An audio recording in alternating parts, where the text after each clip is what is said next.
And at the same time, Warden doesn't really operate in that same kind of role as like you would expect a star like Play With Me to be operating from. So that dissonance definitely, I think it makes a lot of sense that we're seeing a change. So we're going to get the opening ban here. What are you expecting to see? Let's go. We see Bebop get a lot of prio in EU. We've seen, you know, the Magnificent Sinclair still be looked at a lot in these early bans.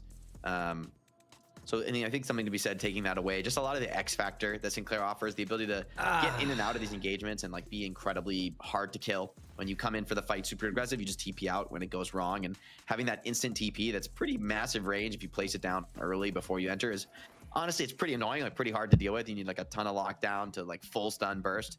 And then obviously he's a huge damage there. He's a huge threat in lane. So I think a lot of teams just don't want to deal with that.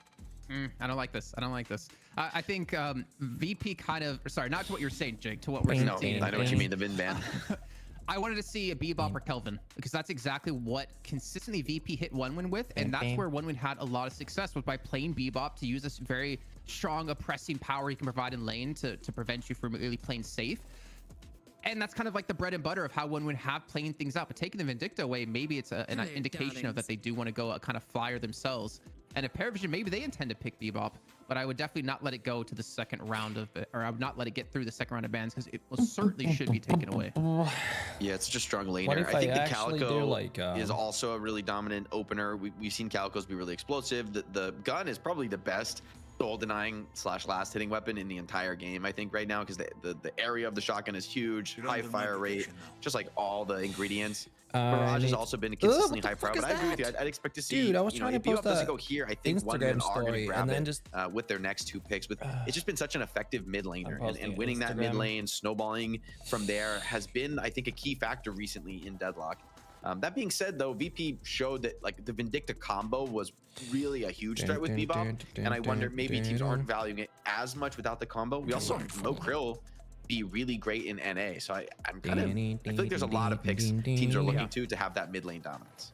I like the 7 pickup though. Sorry to jump in there, just because we know Wolfie's very good on it, but so's Empty Dreams. So you kind of take away one of those insanely hard carries and put on your side of the team.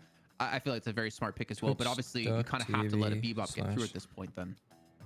Yeah, and also there's something to be said for you, like you got the new guy on your team, you want to give him the best comfort hero, right? Like you just give, like your new guy is coming in, there's a lot of pressure on him, give him like what he wants to play, and like let's show put his best foot forward. I think psychologically it makes a lot of sense to me.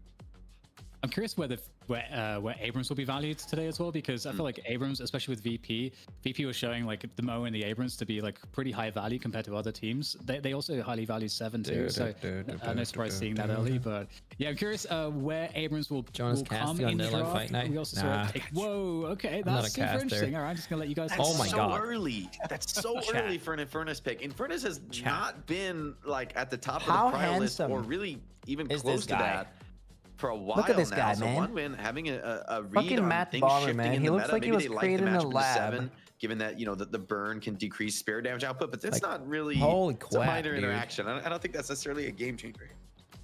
I feel like there's so many other like high priority picks at this point that Infernus. I don't know. I don't think we would have seen necessarily Paravision go for Infernus. What happened to Yamato? I mean, you have AB and together who can both play Yamato extremely well. I think maybe together we'll be on the Mirage instead, but there's got to be something behind these picks in the order that we're seeing, obviously, because that's not really what we assume to see coming out the gate. Have you checked? Yeah, I mean, what's left in terms of the playmaking options? You got Pockets being picked away. Obviously, they already have Calico. We know ABL can play Calico really well. There's like, it's usually Yamato, Pocket, and Calico, right? Are the 3 that we see like big performances on, and sometimes one will pick all 3. So that's obviously not the case here. I'm actually curious who's going to go for the Paradox choice, whether it could potentially get even banned here. But Paradox is still an interesting one, because one we could double up on that. They have lights to go with like multiple initiators and multiple playmakers as well, but it's a Geist ban instead. So what?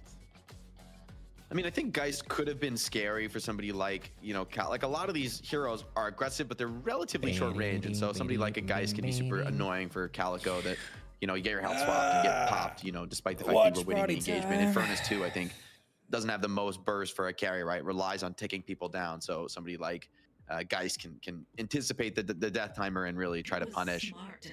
I'm glad that ParaVision grabbed the Paradox here. Like you said, I think OneWin could have doubled up on it, although I wouldn't really like that for OneWin. I think ParaVision they've secured themselves a really great start to the draft. This looks really well balanced. They got tons of damage and carry potential. Now they got the catch from Paradox, maybe a bit of frontline or support in the last 2 picks. But it's kind of OneWin surprising team, to I think me. they've got a few holes to plug in the draft here. I think right now they may need a little bit more stun control. I guess you have Holiday and Infernus, but you're going Kelvin, which is another way to get control, and can actually, I think, be decent here, especially at catching somebody like Pocket, you know, who can typically escape.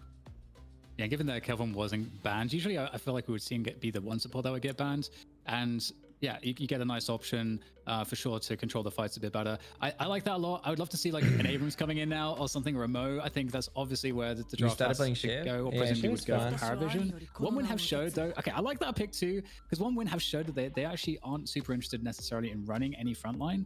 It seems like that might be an off-meta thing, as it might be developing. If we assume that VP is kind of setting the meta, and they are the most fundamentally strong team in the game at the moment, so I could see an argument for that.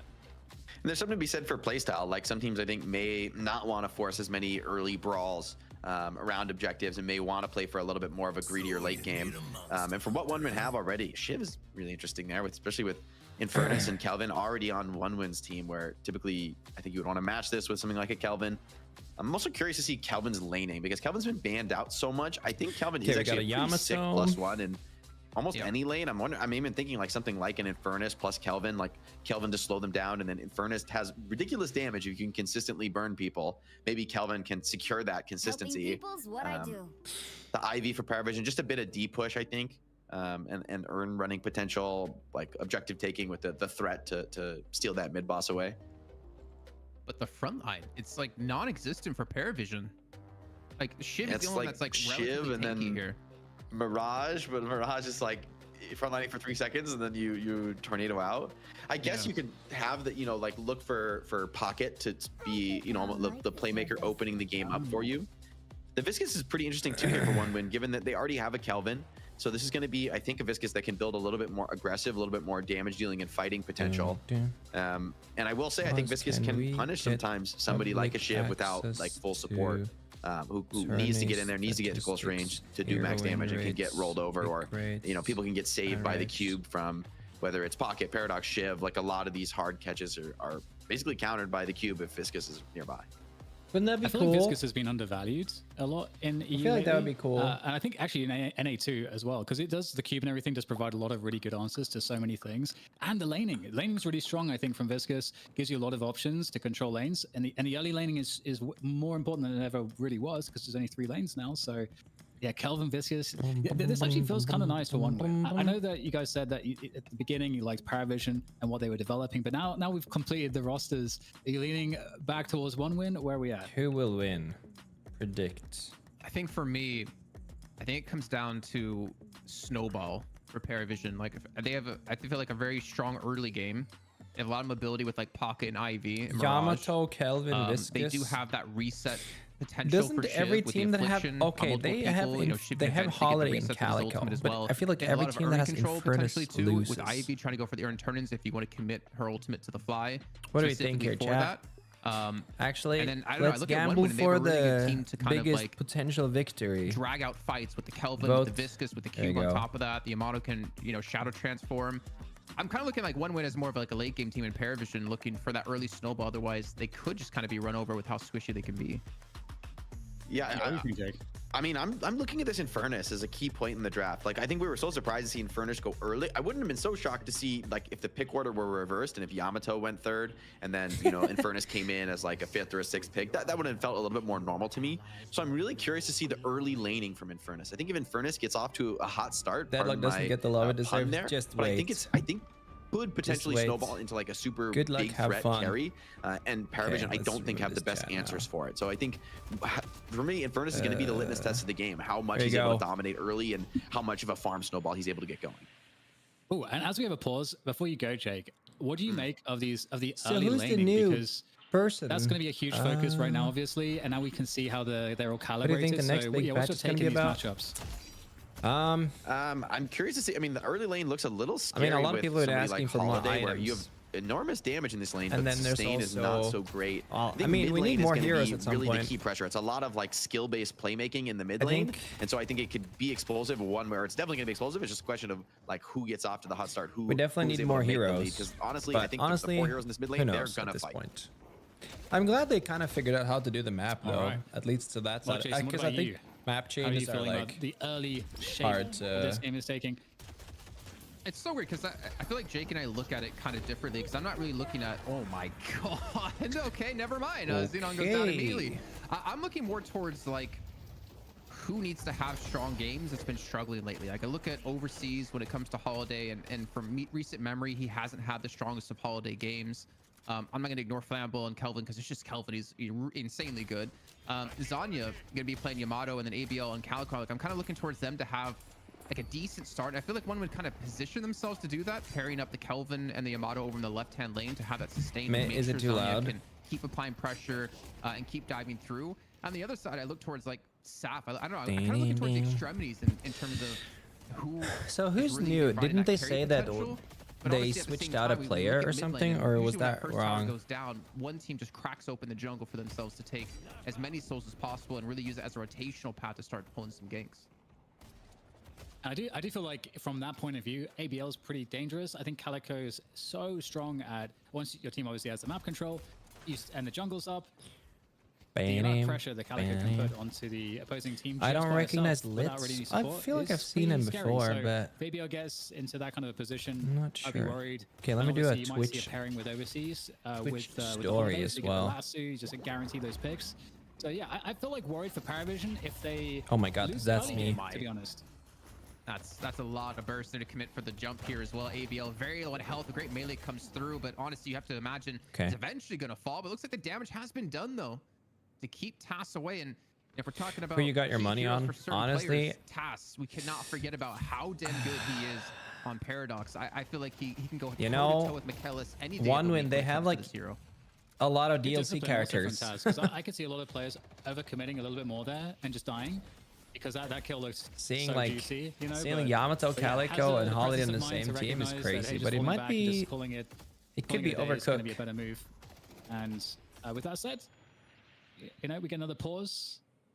I guess I feel like whenever we get a pause, an obvious thing is to bring in our analyst, Jake. How are you feeling, Jake? All right, well, we're back in the game. Man, a few words there. Perfect. Yeah, with that said, so far, you know, things like fairly, in terms of like lane pressure, we're seeing a little bit more lane pressure. Paravision getting pushed up into one win side of the Guardian a little bit more often on the right side. On the left side, it's reverse, where one win are getting a bit more of the edge. That's Jin smart. Okay. What's up, Ping Pang? How you doing, bro? I didn't see the spirit shield there. I was expecting to burst a lot more HP than that when he had 4 stacks on top of him. The tornado does come through. I think I like one wins comp, but I did bet on Paravision because that was a bigger. Oh yo yo. And the fine strike gonna come through. Wolfie's it's exactly what one win needed to get things going here. Dude. Keep Wolfie down. If you get an early lead in a Kelvin Yamato lane, oh my god, she's just going for it. I love this. Oh, never mind. Very aggressive, get all that extra damage onto the Guardian. And something that I think that's really fun about you can dive the Ivies here. Ivy divey as possible because they've got a lot of players that can play these playmaking heroes to like a great degree. Because oftentimes you might think of a Yamato or a Pocket to be a bit more of a specialist pick, but One has players that can play them all to a very, very high level. So they like to get aggressive. The fuck, Winston? And I enjoy that. Guerrilla Radio. Really divine barrier too for Flammable to allow Zanya to continue to kind of get extremely aggressive. I mean, look how far they're pushed Enchanter's up. barrier? The 3-lane setup. There's no real chance of any ganks coming. You're playing Assassin's Creed. Did you guys see that Elon Musk versus Hassan Twitter drama yesterday? Bro, we have the richest man in the world beefing with a Twitch streamer. What fucking timeline is this, bro? Oh, Pocket, yeah, we're getting careful. so active, basically everyone on the map together trying to escape here. Looks pretty good. Get that connected carbine, play some defense. Oh my goodness. What a snipe there with the connected carbine coming in from Taz. Banned, Twitch streamer? What? Aesthetically pleasing Hassan isn't banned. He was banned for like... Don't sleep on him, man. He was banned for like a few days. When it comes to Paradox, and I feel like it's it doesn't have as big of playmaking. Yeah, that thread was something else, man. More towards like the heavy carries, like your Sevens, like your Yamatos, your Calicos, and whatnot. Dude. But you know, back in the prior patch, when it was Kwok, you have to understand one thing. When you're a big streamer on Twitch, you never get banned for more than a week. There have been people that have straight up had sex on stream and they got banned for less than a week. 2 weeks ago. How ridiculous Pocket can be. I think unless you commit murder while broadcasting it, you're probably gonna get unbanned after a week at this point. Yeah, I like the resurgence we've seen. But also, Pocket, it's like, actually, you know, for there was Twitch, a it's like, where Pocket was if it's a streamer that generates a lot of ad revenue to the platform, seeing a lot more again. Doc manage. Okay, but the Doc situation is different. I know we see. Okay, here's my take on it. Okay, here's my take on it. Virtus Pro unfortunately could not. My take on it is, if you're doing something that is unethical, you're likely to get banned for a little bit. If you're doing something that is allegedly illegal, you usually get banned for much longer. Does that make sense? It's like you can be an asshole, say something stupid, and then you say sorry and eventually get unbanned. You didn't break the law, you're just an idiot. I definitely am excited to see Wolfie but here on Paravision. The problem is when you're just breaking the law. Yeah, and he was one of the that's what I'm like, per minute in sorry, dude, that's not like a, oh yeah, he broke the law. Ban him for a week and then come back. You know what I mean? I still want to see how it comes with like meshing with the team here, with how things have changed up, because with Pojala Scumbria, they've obviously been just manhandled by Virtus Pro last week, and every time we see them play here in Russia segments with big bans. But that's for very serious things, no? So maybe now with a different team, different roster, maybe different caliber of players, gifted 5 subs. What is this? Like he did before. Hype train incoming? Oh, let's give them a hype train. Are tilting because they were getting kind of a lot of them and they last for about 5 seconds. So unsure what the story is there. But the fight rages on. Well, so with the first Guardian now down, Dan, over in the left-hand side lane, I think it's going to free up Flammable to start rotating around to help out for some more ganks, and they'll probably leave Zanya in that lane, just farm up as much as possible, especially since he's going to be head-to-head up against Wolfie for the most part, as we do see the airdrop come through. Lit's trying to get the catch out. Quick swap there in the middle lane. Fighting also on the right side of the map as well. Fights all over the place. And this is a defensive for Paravision, not working out so well in the mid lane. Really committed push from one win. Just like you say, really pushing that advantage, getting that first tower down now, looking to get all the personnel in on this mid push, and they're staying pretty deep out there. We will see now on the Litz cam. You can see Litz making his way across to assist Paravision in the defense of this middle Guardian, but they're not going to be able to stop it. This is problematic. That went down real quick. Hexagrams, much like the government, our loyalty is for here trying to push in, trying to punish one win. And well, I think they're going to look to take a mid tower here as well to get their own flex unlock themselves, because they did lose out in their mid and left-hand side tower. Oh, hello, Harris. Is he fight night tonight? Yeah. Mid is extremely rough here, but at least getting something. Doc isn't back on Twitch? I don't know. Actually, I honestly, you know what? One thing I've learned after streaming for 5 years is that I've learned there's a book about this. It's called The Art of Not Giving a Fuck. You know? Unless it affects your friends or your family or somehow affects your life, just don't fucking care, man.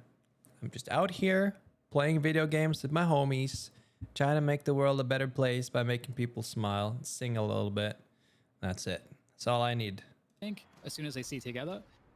And in fact, it's going to get worse. Paravision might send all players across to one win side on the right side lane. So both Infernus, Empty Dreams, and Overseas might be in trouble here. One we're going to be down a man, because you can see ABL over in middle. He got hit with the swap of death. Goodbye, Kelvin. Wait. No way. This is Mission Impossible. Down. Kelvin is alive. Oh, he's dead. What is happening here at the moment? They was finally able to finish him off. It's just a 1-for-1 trade so far, as we're still tagging along with Litz, trying to give that overground position, the Overwatch position. You don't think spending energy on people you don't know or care about is a bad? 1-for-1 trade. Wait, you don't think spending energy on people you don't know or care about is a bad? Sorry, get himself a lead. It's too early for me.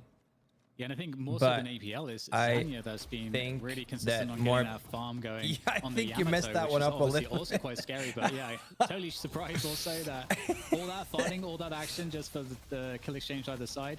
I think after teams I think more people should just stay in their own lanes, bro. Still have the you know what chill life is when you stay in your own lane? And they might try to even that out, but for now, you know, Zanya's got a lot of pressure here on this left side lane. Is aware that there's a pursuit going on. Gotta be really cautious here. Oh my goodness, the flying strikes coming out. Rich buff is looking to be collected. Wait, that's nice 7 shots coming in there from the power shot. Wait, 7 might just get insta-slashed there.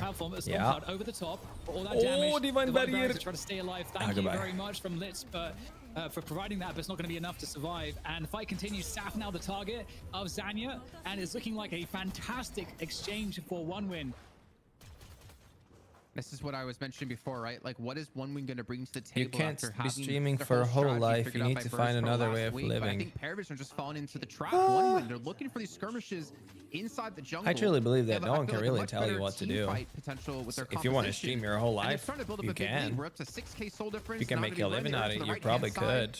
I don't know if 1win's going to commit for the control here, but Flambo over the left-hand side realistic? most likely going to be teleporting over. And I'm also hoping that no viewers here went over to BKS's chat and told him what I said about him versus Task, because he's raided our channel. Big shout out to him. Average YouTube chatter. No, I mean, like, you know, I could totally see myself being like 50 years old and then streaming World of Warcraft when I feel like. Because, you know, gamers are getting older too. Oh my god, his dash didn't. Gank going on here from 1win into... Well, it's not... A gank into enemy territory, in fact, it's as we see a lot of Paravision players coming to meet this one as well. Zanya trying to just run amok there. Very oppressive force at the moment. And you've got I don't think there's any rule that says you can't stream for your whole life, but this is too many realistically, yeah. Playing really well, synergizing their abilities in these team fights. Oh my god. Paravision are constantly reacting. Yeah, Zanya goes back over because they saw Wolfie trying to push that left-hand side tower to look for their first flex shot of the game. They take him down.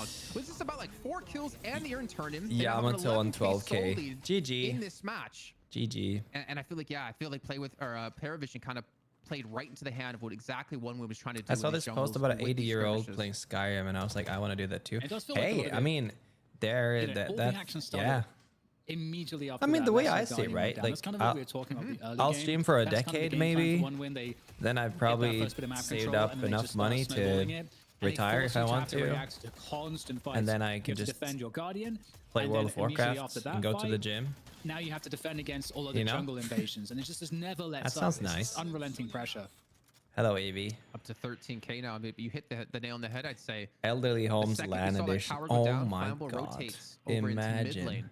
To provide some assistance, I believe it was. That would be nice. Push down another tower, another guardian, get their flex thought, and then from there they kind of continue to snowball, looking for these fights. I mean, hello, AverageJonas. What's up, Frieza? 11K. Zanya, who's been a little bit more involved in these fights, is up to 13K. I'm a noob. I'm currently on my road to Phantom, playing Yamato only. Zanya rolling, or just I should say the Calico and the Yamato, because obviously they switch things up quite a bit. It's very hard to stop these specific heroes, and they're even leaning towards potential walker push on the left-hand side. Wow, you fell off. Oh yeah, thank God, man, because then I don't have to deal with people like you on the regular. Dude, it's so much better to fall off. Been walking into a trap. Oh my God, just not worry about anything and just do whatever the fuck you want. Oh, I should have fallen off sooner. No trap him for now. But you know that 1win are looking to set up some shenanigans here. What's up, Riz? I'm chilling, bro. How are you? 4 players, 5 players actually for 1win. Oh my God, look at this roof battle. Comes down to these timings and the position. Got a lot of high ground there for Paravision. Retirement home is the next big investment area. He's dropping off of the high ground respectively. And Paravision are giving respect. Imagine the day we are all like you were talking about, Jason, 60, 70, and we are still loving video games. It really looks like 1win. It's like, let's shove the lanes and then group in their jungle. Oh, here we go. And kind of hope for them to come to us and force a fight. Or we just end up getting their jungle and we still take more souls for ourselves. Yeah, there's gonna be a lot of old gamers around, yeah. If the opposite team can't respond quick enough to shove these lanes back out. And you can see the bit of commitment on Paravision towards the right-hand side of the map. That's going to be where the next urn will be spawning in a minute's time. But I'll tell you what, the next fight is going to be at the buffs when they respawn. What's up, Trick? How you doing? On the right-hand side of the map. Me. And it's a lot of players. I could be pretty much 80 all in a hands on retirement deck for home and one on win Discord playing WoW with to my bring to this homies, and I fight. wouldn't be mad about it. I know, right? T-Dream's a little bit further behind That's on the what I'm Infernus, saying, but bro. joining the That's shortly, I literally imagine. like that's life. That sounds Cleans up the awesome. wave. And there we go. There's the initiation. Lasso onto the Warfield. We'd be complaining about new gens shitty tasting Great way to in start a games. fight. We had a 6v5 here essentially, although the Calico ABL's peeled off away from this What's one. up, They don't need Tina? everybody here. And it's because Chatting. they decided to disengage. They can't take this fight. Dude, these guys are getting The demolished. pressure in the jungle by going for the walker push. Support, Gets man. the How you downs. doing, It's bro? gonna be all Dude, Guardians I love down that for there's both so teams, many and he gets boomers in away my with chat his these ultimate too. days. So the airdrop's gonna provide him that safe net he You know needed. that, like And that's the Deadlock kind and of WoW, counter pressure it that I like was just kind of, you know, summons, discussing. You wanna force it the fight summons all the into one 30 when in plus the jungle, viewers. have such a I lead. love You have that. to apply pressure on different points of the map and stop letting them get Hello, these Baron. shoves on your Yeah, lanes, man. This game is consistently already across the map. over soon, I Oh, think. they're spawning back in. I think that's what Women's gonna be Also, going look for. at It's the just typical heroes who Southland have the that you can farm. see. Together They trying to also provide got that the farm in the overall right position of heroes. They information. We know have the Urn's now gonna be ran across the map. Infernus, But of course, the lead that one Yamato, would have is and gonna be in the Calico with enemy side 16 and jungle. 15k. And then we have to think about who's gonna fare better in a Not fight ideal. in that building on the left-hand side. And I kind of want to say one win just because of that dome. Yep. I can see it. It's interesting because when I'm thinking about how one were losing actually against VP, a lot of it came down to VP just not allowing one win to win the early game. And it would be at best even. And one win to get their like torrent of aggression to start dictating the game. And that's how they take the sole lead like you were describing previously. They need that early game to be converted on correctly. And VP just figured out how to stop that from happening. And this is what happens when you don't do that and you're under just unrelenting pressure. With that said, you know, 15k assault difference, is this going to keep expanding in favor of one win? Nice use of the dome here to confirm a kill on the man inside. And that's going to be Saf going down. Zanya down to half HP. The Storm going to come in on top of this here. And you can see Zanya immediately going to be forced away. He's going to fall. ABL does get the Urn turn in while all this is happening, though. But Paravision able to at least secure these 2 kills. 27? Oh, 27 is very young. For the chase on overseas, but he's just a little bit too slippery. In Sea of Thieves, I once ran into a couple in their 50s just vibing and chilling. Oh, dude, that's so nice. On that right-hand side lane, the oh my god. To just go get the Urn turn. Kelvin dead. I guess the unfortunate part for them is they did lose 3 players at the end of this one, and the soul gap. My first clan was created in 1980. Wait, play dying. How old are you, man? Yeah, they recovered about 5k. My first clan was created in 1984. Overall. And looking at the Guardian situation, what did you play? On parity now, so there is a chance, a real chance here for Paravision to stabilize a bit. Oi. Oh my god. Oh, yeah. That was a lot of... I think there was a swap or something. Ooh, that here. wasn't pretty. Taz does have a lot of players to back him up at this point. With that said, one win are rotating players over across to this potential fight. And we've got ABL on Calico looking to get involved as well. Currently though, it's the Infernus, the sole leader. That was a lot of missed abilities. He's gonna turn that solely. Oh, he's got... Wait, Infernus has got damage in these fights. active reload and Tesla bullets. Huh. Saf low. He's just continue to burn away here. He could potentially fall down. Tesla Infernus, let's go. And that one man advantage. What are they going to do off this? The lane on the left-hand side is pushed up to their side of the map, so they cannot continue to push in for a walker. So they do commit the lasso to try to maybe get one more pick on top of this. There's also an important moment for Paravision to kind of not give up any You're more 40 and your oldest mate is 67 and they still meet on land twice a year. Dude, that's awesome, man. Compete against Anya, ABL, Dreams at the moment. He needs to continue to I'm happy for you. That's awesome. Farm into some very important positions. Oh, dude, I am so Tesla pilled. Not gonna lie. Like the only thing worse any chance I have to buy Tesla bullets, I will buy it. Because the impact of staff is not really going to be there in these fights unless he can get resets. And I mean, not too dissimilar of a story also for Together, 12k on a pocket. That's pretty rough too. That, you know, you really need those items to get that spirit damage. Did you see those Tesla bullets? Oh my. So yeah, Pocket's presence in these fights isn't going to be as bad. It is. Yeah, it is malding right now. I can tell he's seeing this. I actually like it though for like thinking about it, because it is kind of tough to farm on Infernus. You do have some like limitations, but depending on your build. If you're not going like heavy into the flame dash, for example, and you want to index for the burn, it actually makes more sense. I think if you don't max dash first, I can understand the Tesla argument. feel like we see a lot more pros. I mean, there was a time when every Infernus player except, I think, like, Buds over in NA, who doesn't even play professionally at the moment, would take the dash build. But there's definitely been a recent swap up in times. Yeah, and it's another engagement where, you know, I'm 28 and I've not started saving, investing yet. Am I doomed? No, I think it's very common to be like late 20s these days and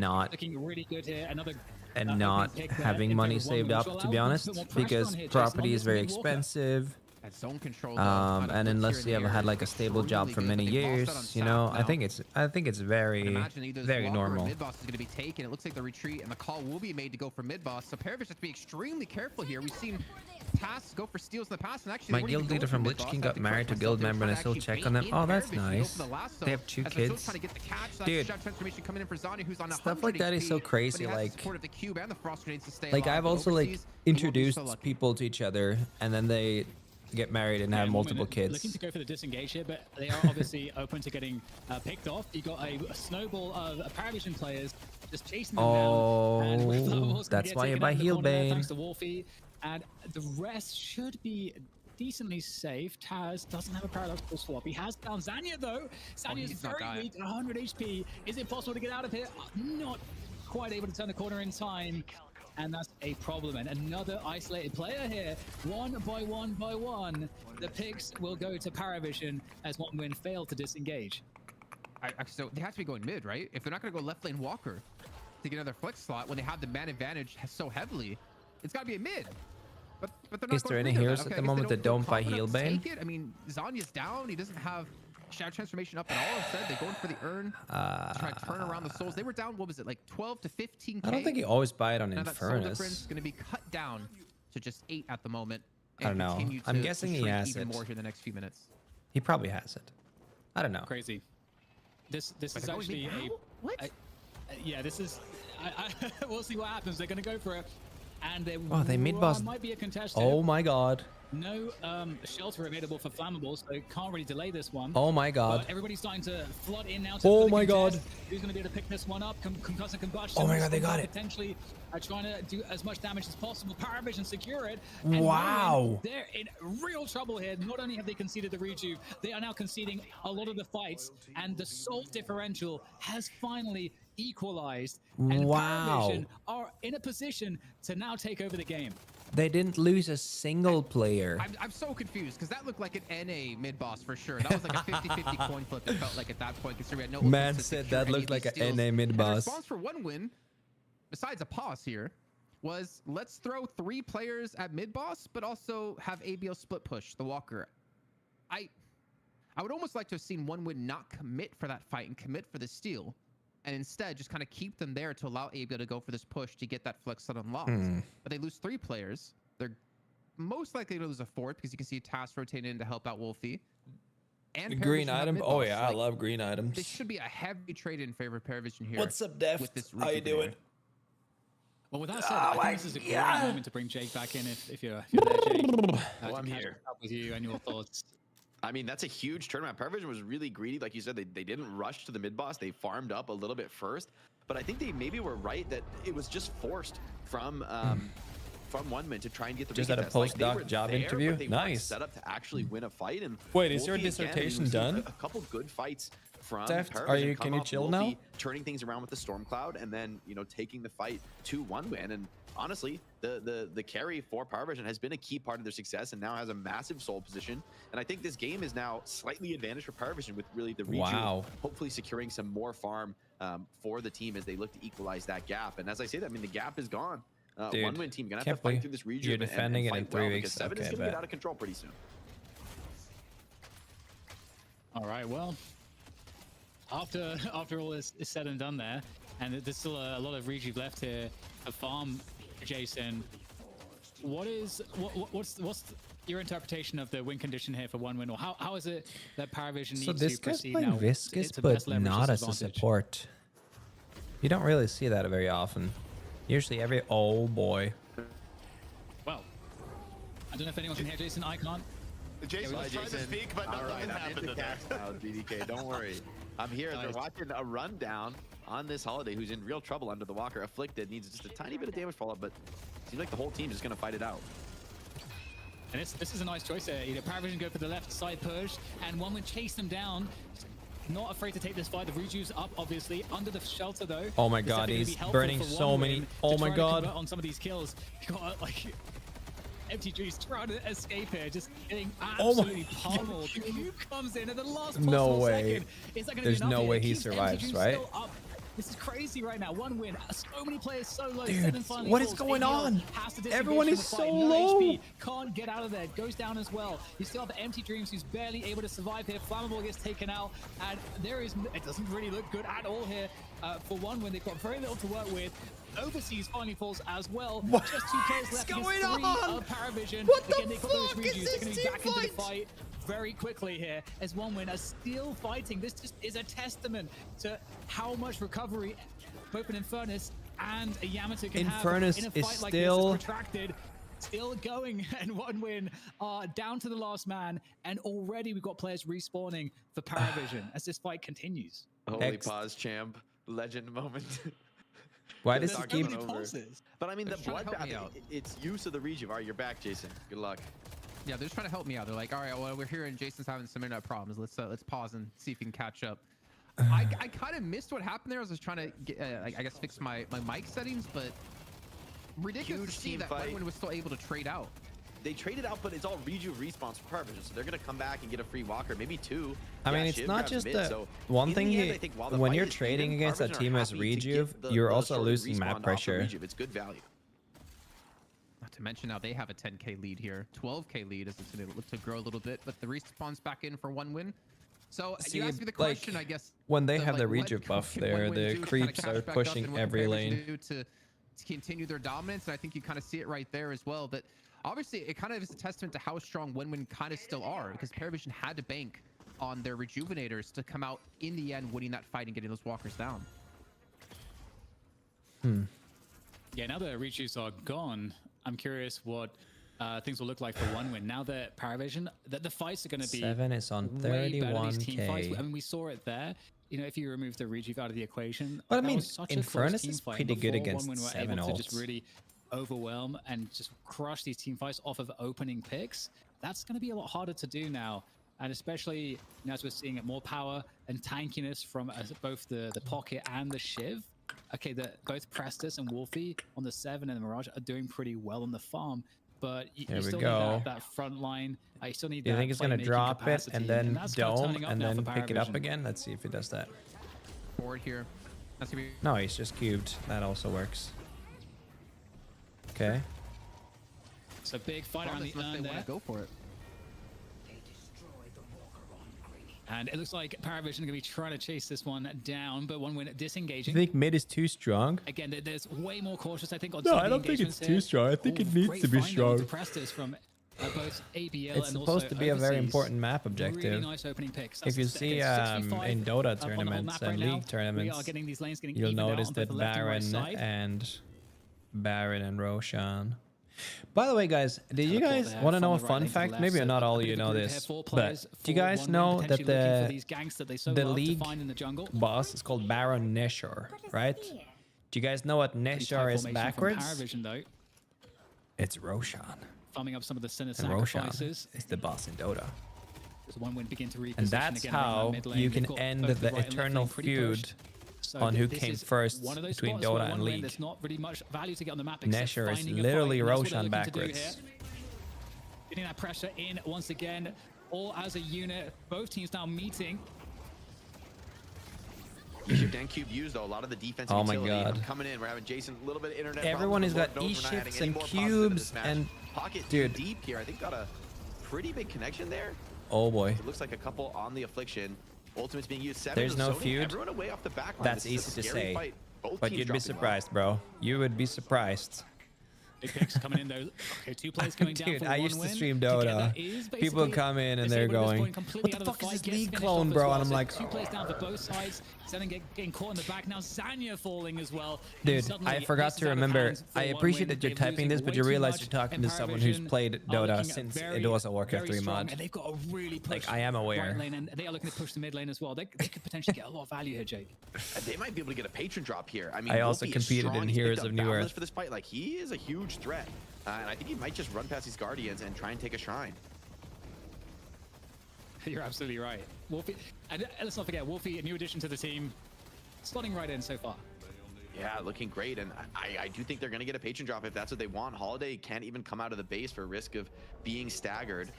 Although, oh yeah, the mid-ball spawn, the timer. Well, PowerVision were so aware of that. They backed off before the spawn, and they're going to be ready to take it pretty much uncontested here. A lot of farm on the map as well. I think most would know Dota came first, but League is a lot better. Yeah, if you want a more child-friendly game that is easier to understand because you don't have the brain capacity to play a high skill cap game, definitely I'd say League is better. I don't see how it could really recover at this point. I mean, they're all up now pretty much except Flammable. I don't know if they would want to fight without Flammable at this stage of the game. You need that frozen shelter if it's online to be a part of the team fight. So yeah. They don't have the timing to go for this mid contest. Oh yeah, dude, we don't accept Dota slander in this chat, bro. It's the game that literally fucking... And we're back in that game literally with that pushing advantage from the buff designed this entire genre. You don't shit talk Dota in my chat and get away with it. It's their turn to kind of constrict the map, decide how they want to play this. Do they I was want hit to by a force bus engagements, as or a do they kid, want to so clear the used map to of jungle piss me camps? I off. mean, there's something to be said Christ. here for just continuing to snowball bro? and clear all the farm and just expand the lead. I think, you know, with the rejuve, you could justify pushing the What base. numbers player type in chat in game? So they type the timer. So they're typing down the timer in chat so they can press enter and they can see when the mid boss was killed, so they know when he respawns. Because he always respawns. You know, forcing things a little bit too aggressively when there's a always more secure spawn way 7 to approach minutes. finishing the game. Isn't it 7 minutes, I think? Yeah, I love that point. After the previous kill or something. Pressure onto one win. So they usually write down the time so they can They're looking to try to do that here, trying to fight over this bridge buff on the left side. Colossus! ABL's trying to get in here. A lot of attention though. Oh my god, look at this fight! Now in the frozen shelter, which might just keep ABL out of the action for now. Spinning. And we've got the storm cloud up and above as well. That's creating a lot of pressure and damage. That's so good at zoning out these fights. And now we're going into the close quarters of the teleporter here. And it looks like PowerVision are going to be chasing down these kills. One win, they're just getting decimated. The sole lead it's just been converted into too much of a stat advantage. Look at Wolfie just... Wolfie has been fighting so well this game. I think a really key factor. I mean, even when they were down, a lot of times it was the storm cloud positioned perfectly. Wolfie's kind of owning. And then the rest of the team is fighting around that, playing the advantage in the location they have it. They don't have any ults though. Are they still going for this? But honestly, they should be pretty desperate. This game is out of control, and honestly, it's over now. I just don't think one men have any hope to contest this. They're going to have what? Did you see that Heroes of New Earth is coming back? I saw that. Full stacked PowerVision. But did I also see that it's going to be a crypto game? Yeah. 30-minute game one, it was pretty back and forth. I feel like this is going to be a fun best of 5 for sure. Wow. Okay. That's it. Yeah, map 1. Did I see that? PowerVision. Wait, and what a beautiful... Wait, let's find that trailer. I'm actually curious. I know there was something about Heroes of New Earth. Let me see. Heroes of New Earth 2025.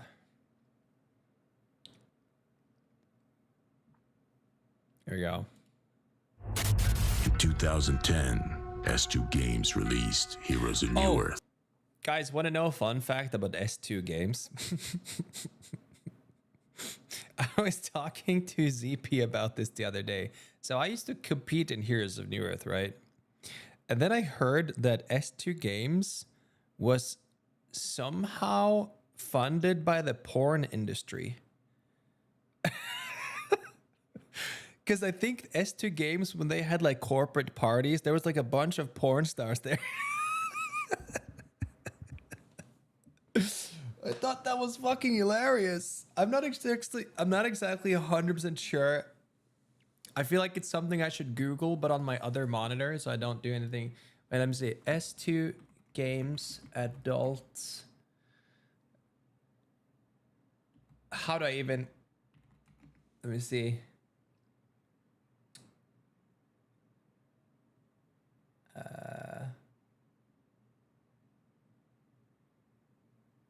You know what? I don't feel like I'm doing this rabbit hole on stream. That doesn't say. Okay, let's just watch the trailer and shut up. A pioneering force in the MOBA genre. In the end, Valorant my is taking God. Vindicta. Oh my God, please! Are you freaking kidding me? And it's a bit faster pace. That's what I like in HOM. With a passionate community and a deep camaraderie, Han left an indelible mark on gaming history for over a decade. Han is becoming the esport that we all know and love. Did you guys have fun tonight in this whole event? 2022, the servers went silent, with only its legacy remaining in the hearts of many. But sometimes, death is but a mere illusion. Welcome to New Work, mother. Annihilation! Oh my God, I'm getting chills.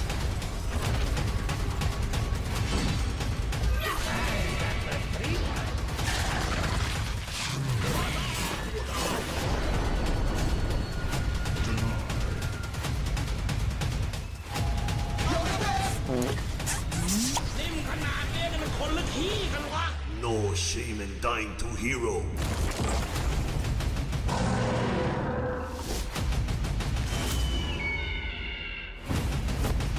Wait, it looks so good.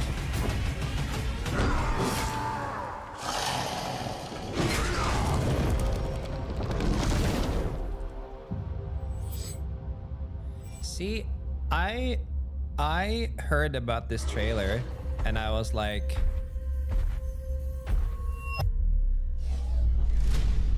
I saw this trailer, I heard about it, and I got Omega excited. But then I heard that it's a Heroes of New Earth Reborn.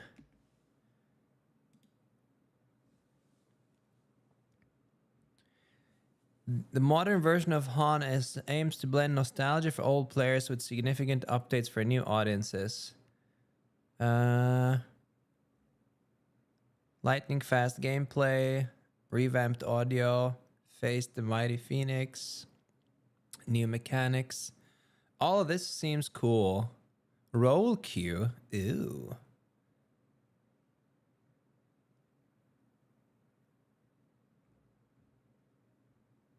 But where does it say? Do you guys know what I'm talking about?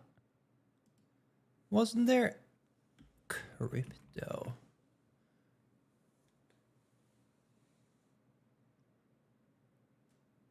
Heroes of New Earth comeback triggers NFT controversy. Recently announced a surprise return with a new name, Reborn. While MOBA fans were glad to see a familiar face return, the initial announcement sparked confusion among fans as rumors of blockchain integration and NFTs spread online.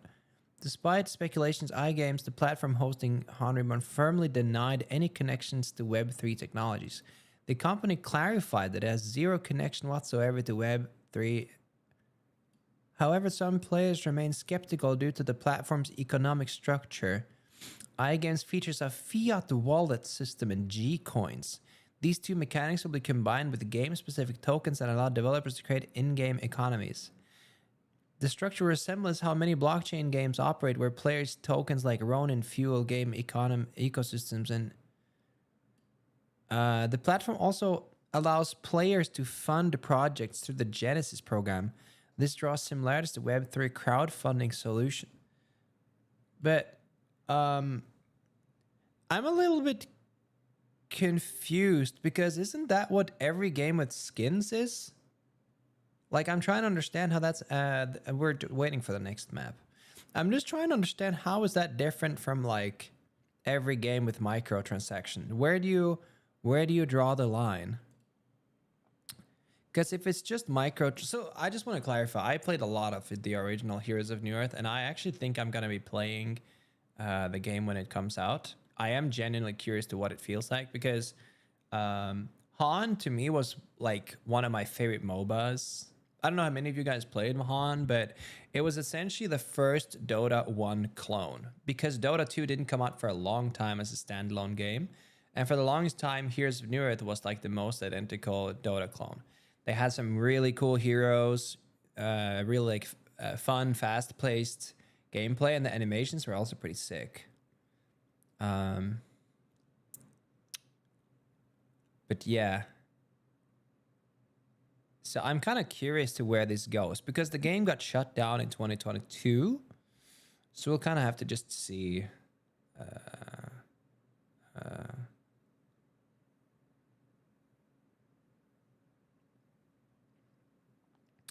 Not sure if this is common knowledge, but I learned something yesterday that I just tested. I'm shocked that it works. You can double jump heavy melee into the wall at earn turn instead of avoid getting melee and then turn. Yes, I know. I do that every day. I don't do the melee. I just double jump. That's usually enough. But you can also melee, yeah.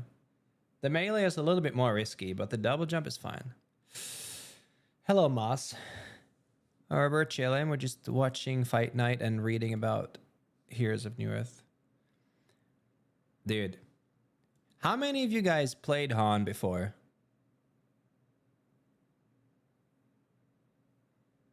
Steam Mega 3. Is it gonna be launched on Steam? Launch date.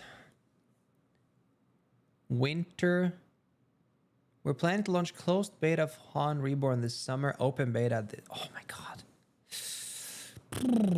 I used to play a hero in Han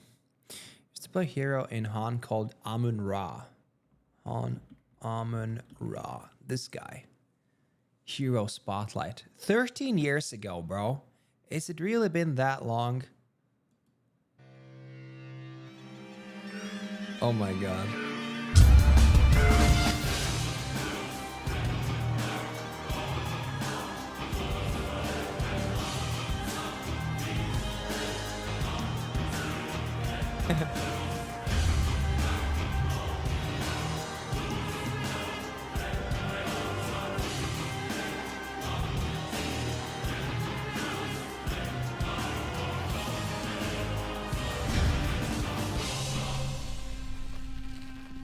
Yeah, Devourer, yeah.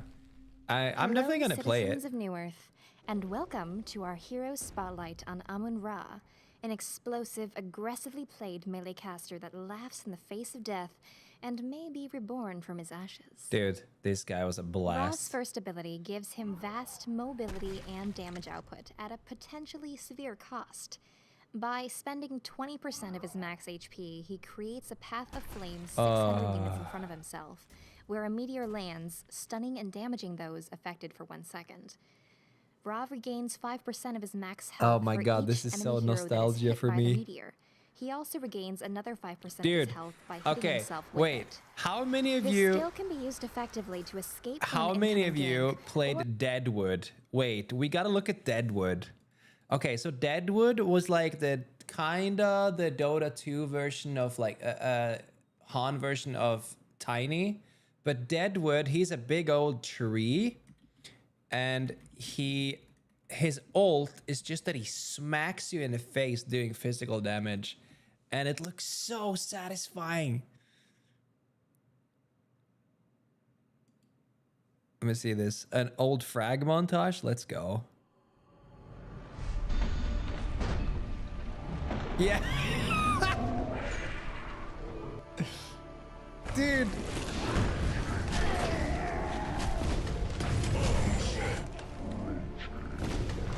Bonk.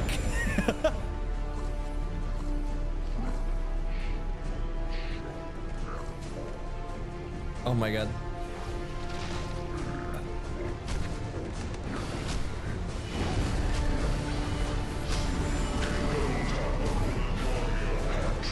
Oh my god.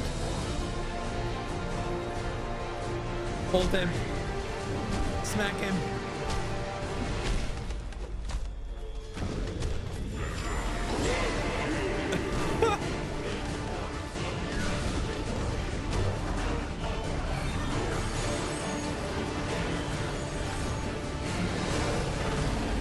Bro.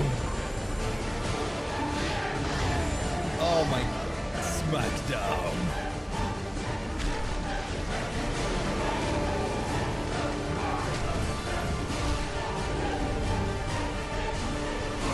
Man, dude. This game was actually really fun. Oh yeah, how was Gauntlet again? Gauntlet, Heroes of New Earth. We're gonna go back to the game soon. It's almost starting. Gauntlet overview. Let me see. Here's my key. Wait.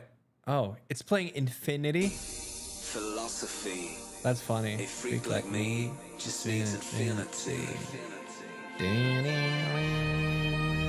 Oh yeah, this guy could launch himself around. I remember that. Look, this is back when they made YouTube videos and they still used DMCA music because no one cared. Relax. Take your time.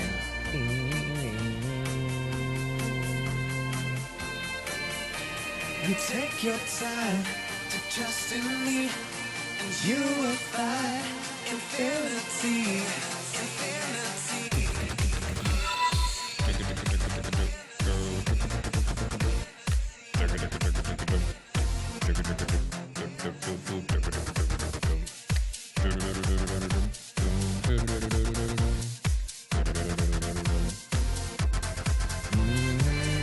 What was his ult again? Oh yeah, you shoot the glove out. Bam.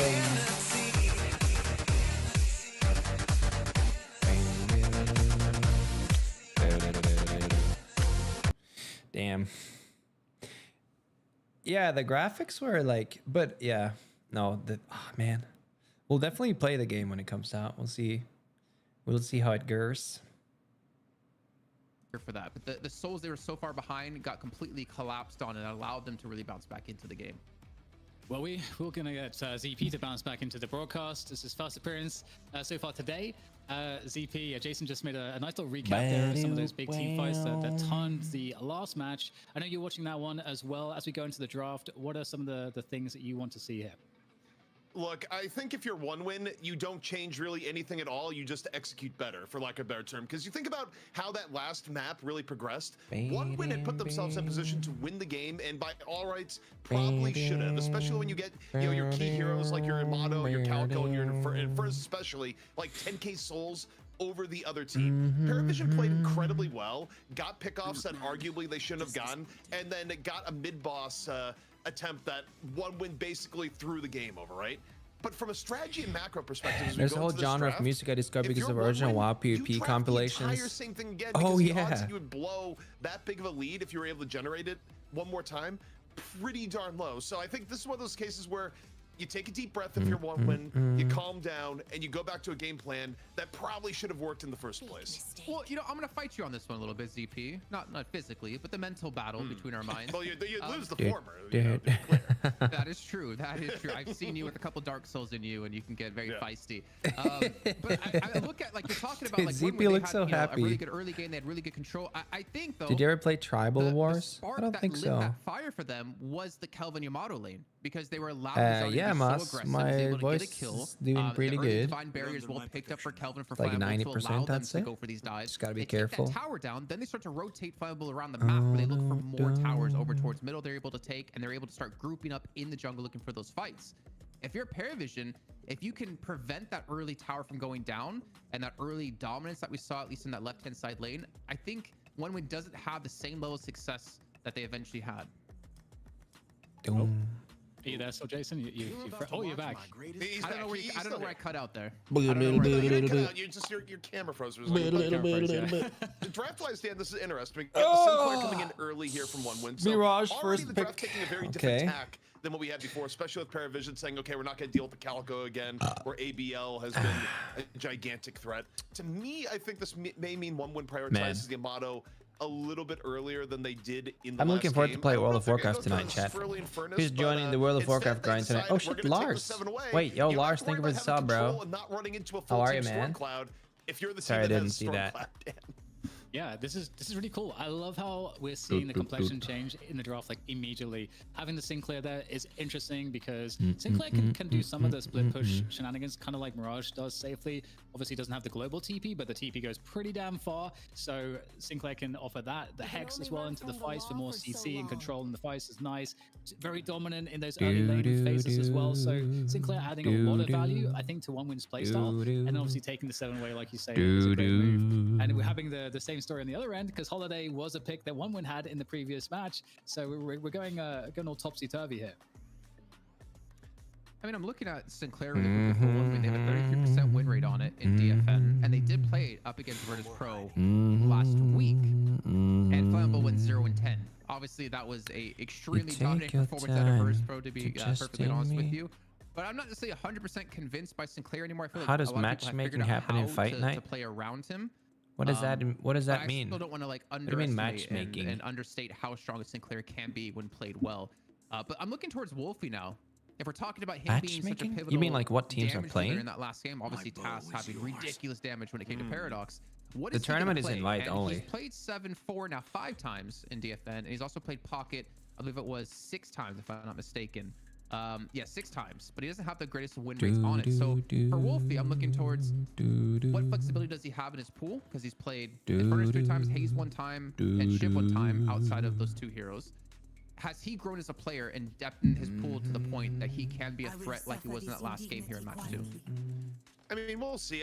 I think there's still a world where Wolfie might go on the pocket if they don't decide, okay, together's going to be our pocket player, you are more in the carry end, because, you know, of course, remember, in terms of swap-ups and who's playing what, it's play with me out and Wolfie in. So I think Wolfie's historical pool was more on the playmaking side, but now Wolfie might be more into the carry side, just given the roster where it's at. But, you know, team's been flexible, all the rest. What's interesting to me here for one win, they go with the great talent. Okay, Paravision takes out the Amato early, so you think about ABL's hero pool here. ABL is down the Calico, down the Amato. Paravision, in terms of their bans at the very least, have gone very deep into denying ABL some of ABL's most common heroes here. So this next pick coming out here from one how does the team decide comps? Be kind of interesting.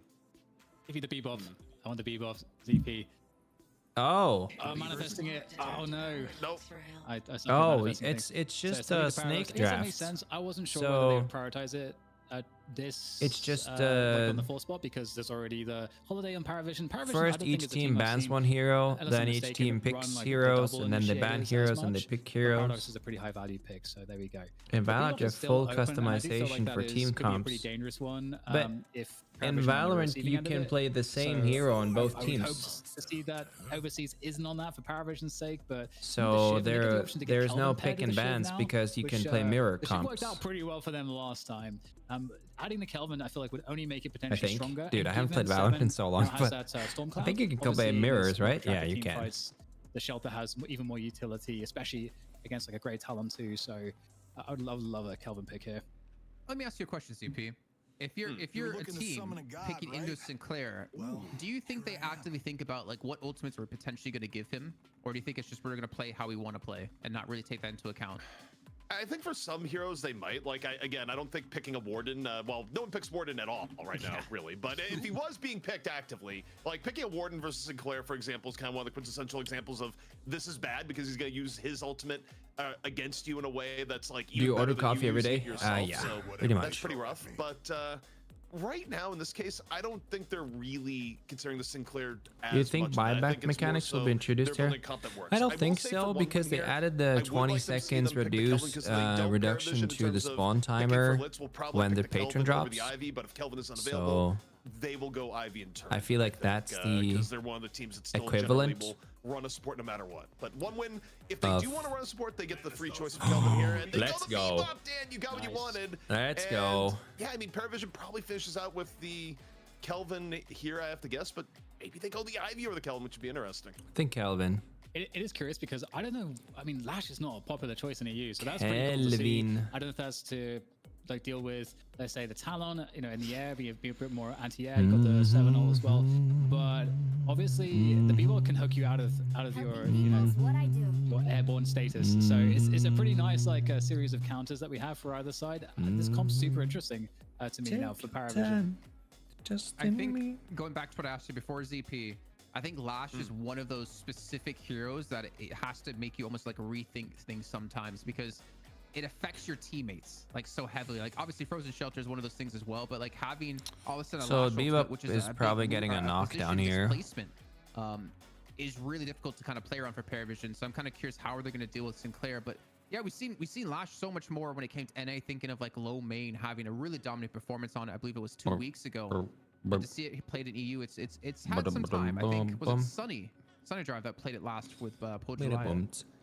Well, also on a like point blank kind of micro level counter, I don't think Lash is like the worst against say 7 and Great Talent just as like an anti-air option to an extent also, right? Like you can use Death Slam to interrupt 7 ult, you can use Death Slam to harass Great Talent a little bit more. I mean, it's not like stereotypically what you would immediately go for, but just given the things I've stacked up on 1-win, I actually don't think the Lash is like that bad of a pick in this instance.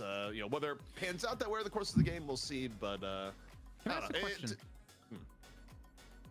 So I asked this before with Sinclair, the Shao transformation from Yamato. It resets Sinclair's abilities. Yes. Does killing someone with Shiv's ultimate, if you max Sinclair's audience participation, reset his audience participation? That I'm not sure on. Or does it reset the Shiv ultimate and you can use it again? Oh. I know. Taking this to the lab. Chat, help me out. You saved me last time when it came to this. You said yes, it resets the abilities, and we confirmed it. Let me know in chat if a Sinclair steals away a Shiv's ult, max leveled. I think it resets the Shiv ult. Ultimate? Does he reset Shiv's ultimate, or is there nothing happening? Pretty sure it resets Shiv ult. I think it's a really interesting potential mechanic that we have to look at. I'm pretty sure you just get one use regardless. Like another example would be like when you steal Vindicta assassin. The people that respond yes when he's asking a multiple choice question. Once it goes away. Yes. But that's fair though, right? Because assassinate doesn't like refresh. It just gives you the souls. Right. But I'm saying it's like as soon as you like press the ability, it vanishes in Vindicta's case, even though there's like an extra charge in the bank. So it's like when it comes to the mechanics, right, for Lash, you use Killing Blow, and then the reset like confirmation comes afterwards in terms of the reset. But it's like you've already used the ability before you get confirmation. So I feel like you don't get multiple Killing Blows, but I might be wrong. I wouldn't know, man. I'm waiting for chat to catch up because obviously we run a 1-minute delay to prevent any sort of cheating. But I think it's gonna be a really interesting interaction between those two if it does happen. But also for people who are wondering why we're not in game yet, Dan, we have some kind of game update. My question is, how big is this game update?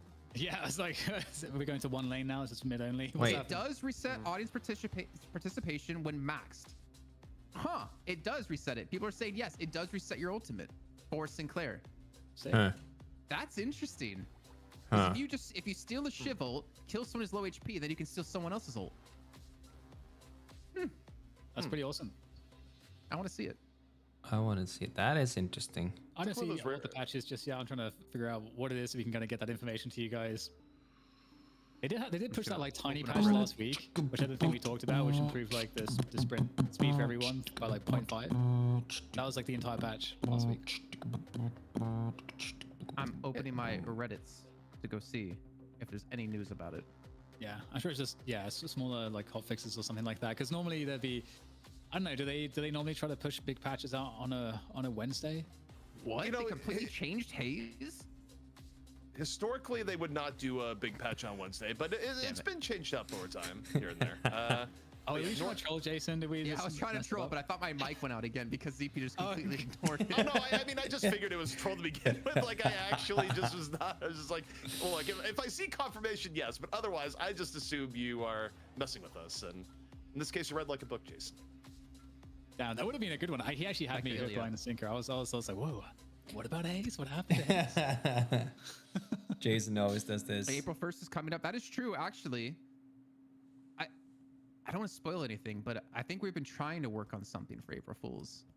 And I had a great idea that no one commented on, but I'm going to bring it up again for you guys on the broadcast that I think could be hilarious.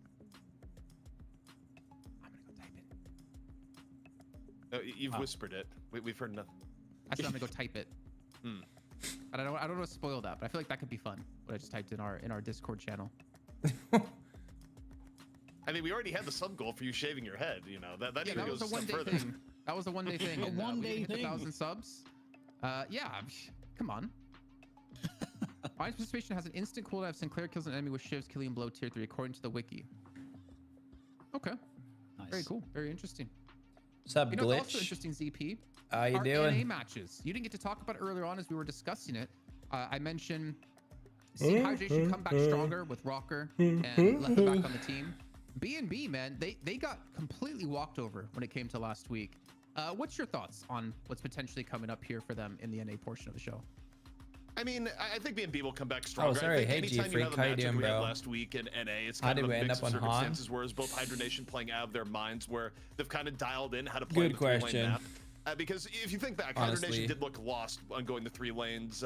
You know, Hydration, we saw him poorer than he's ever been, and yet, you know, they get Leffa back on the team. They discover, hey, Hydration, Leffa is a great duo lane. We'll run it in middle, and they just, you know, on top of that, have a way better understanding of the meta. You're rooting for Ida, of course, man. You gotta root for the homie. Though, is not that far behind Hydronation, so even though I think Hydronation might win today between the 2 teams, if it does end up being B getting to the NA finals, I think of the 2 teams, it will not be quite as definitive as a stopping. Jason is an old CS commentator. Yeah, I mean these guys are all old casters. Everyone notice sort of weak. Dan also is the cast. Counter-Strike. VP cast Overwatch. Like VP to me, like the most fundamentally sound team, and like the way that they draft, it's like they're good enough in every phase of the game, and then they just win out on fundamentals. And it's like they're so good at executing it that even on like a play style like one wins play style, that's like very specialized into aggression. VP are still able to, with you know, arguably a composition that's not designed to deal with that, is well-rounded enough and they're skilled enough that they're able to deflect it. And they play the macro really well.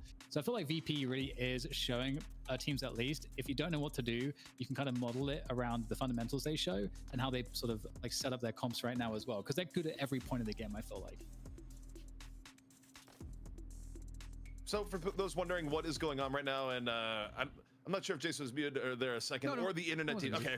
I was like, what I say? But it's good to update. Production right now is just resetting, is what is going on, because yeah. But I think the reset is done. We're just discussing over in our Discord channel what we could do for April Fools, and I feel like we have hit an accord of what we could do next week. And I'm all for it. We do have a bebop. On my OnlyFans for that. It's just nose pictures, because that's the best attribute I have, I guess, to my body. So we're into the game here, ZP. We do have our matchups as well. Let's see if we can get and Sinclair together, and we're going to see Empty Dreams back over on the 7, finally reclaiming his rightful hero from prior matches. Well, look, when I look at this, you know, my final thoughts in the opening lane here is that you look at one win in the middle lane. That is a terrifying middle lane. The Greytown Bebop lane is something that, should they get ahead in middle, they're going to be able to apply that pressure evenly to both left and right. So if one win takes the early game away, it's going to come off the back of middle. Yeah, it's certainly the stuff of nightmares, if you're on the receiving end of it, at least. Dude. So, wait, is it a... Okay, dude. The whole, like, a bebop rotation from overseas in the past from one win has actually been so awesome to watch. Lane. So if you're a fan of one win, if they're able to just smash this mid lane, which is what it's designed to do, they're going to get overseas across to one of the extremity lanes, getting those hooks, picks, and ganks to like get a second tower down really quickly. That's kind of the plan. Oh shit. Are you surprised at all to not see Lash actually being played in middle? Oh, wait. Because of the Bebop maybe that he's not playing, or maybe the great talent who can obviously.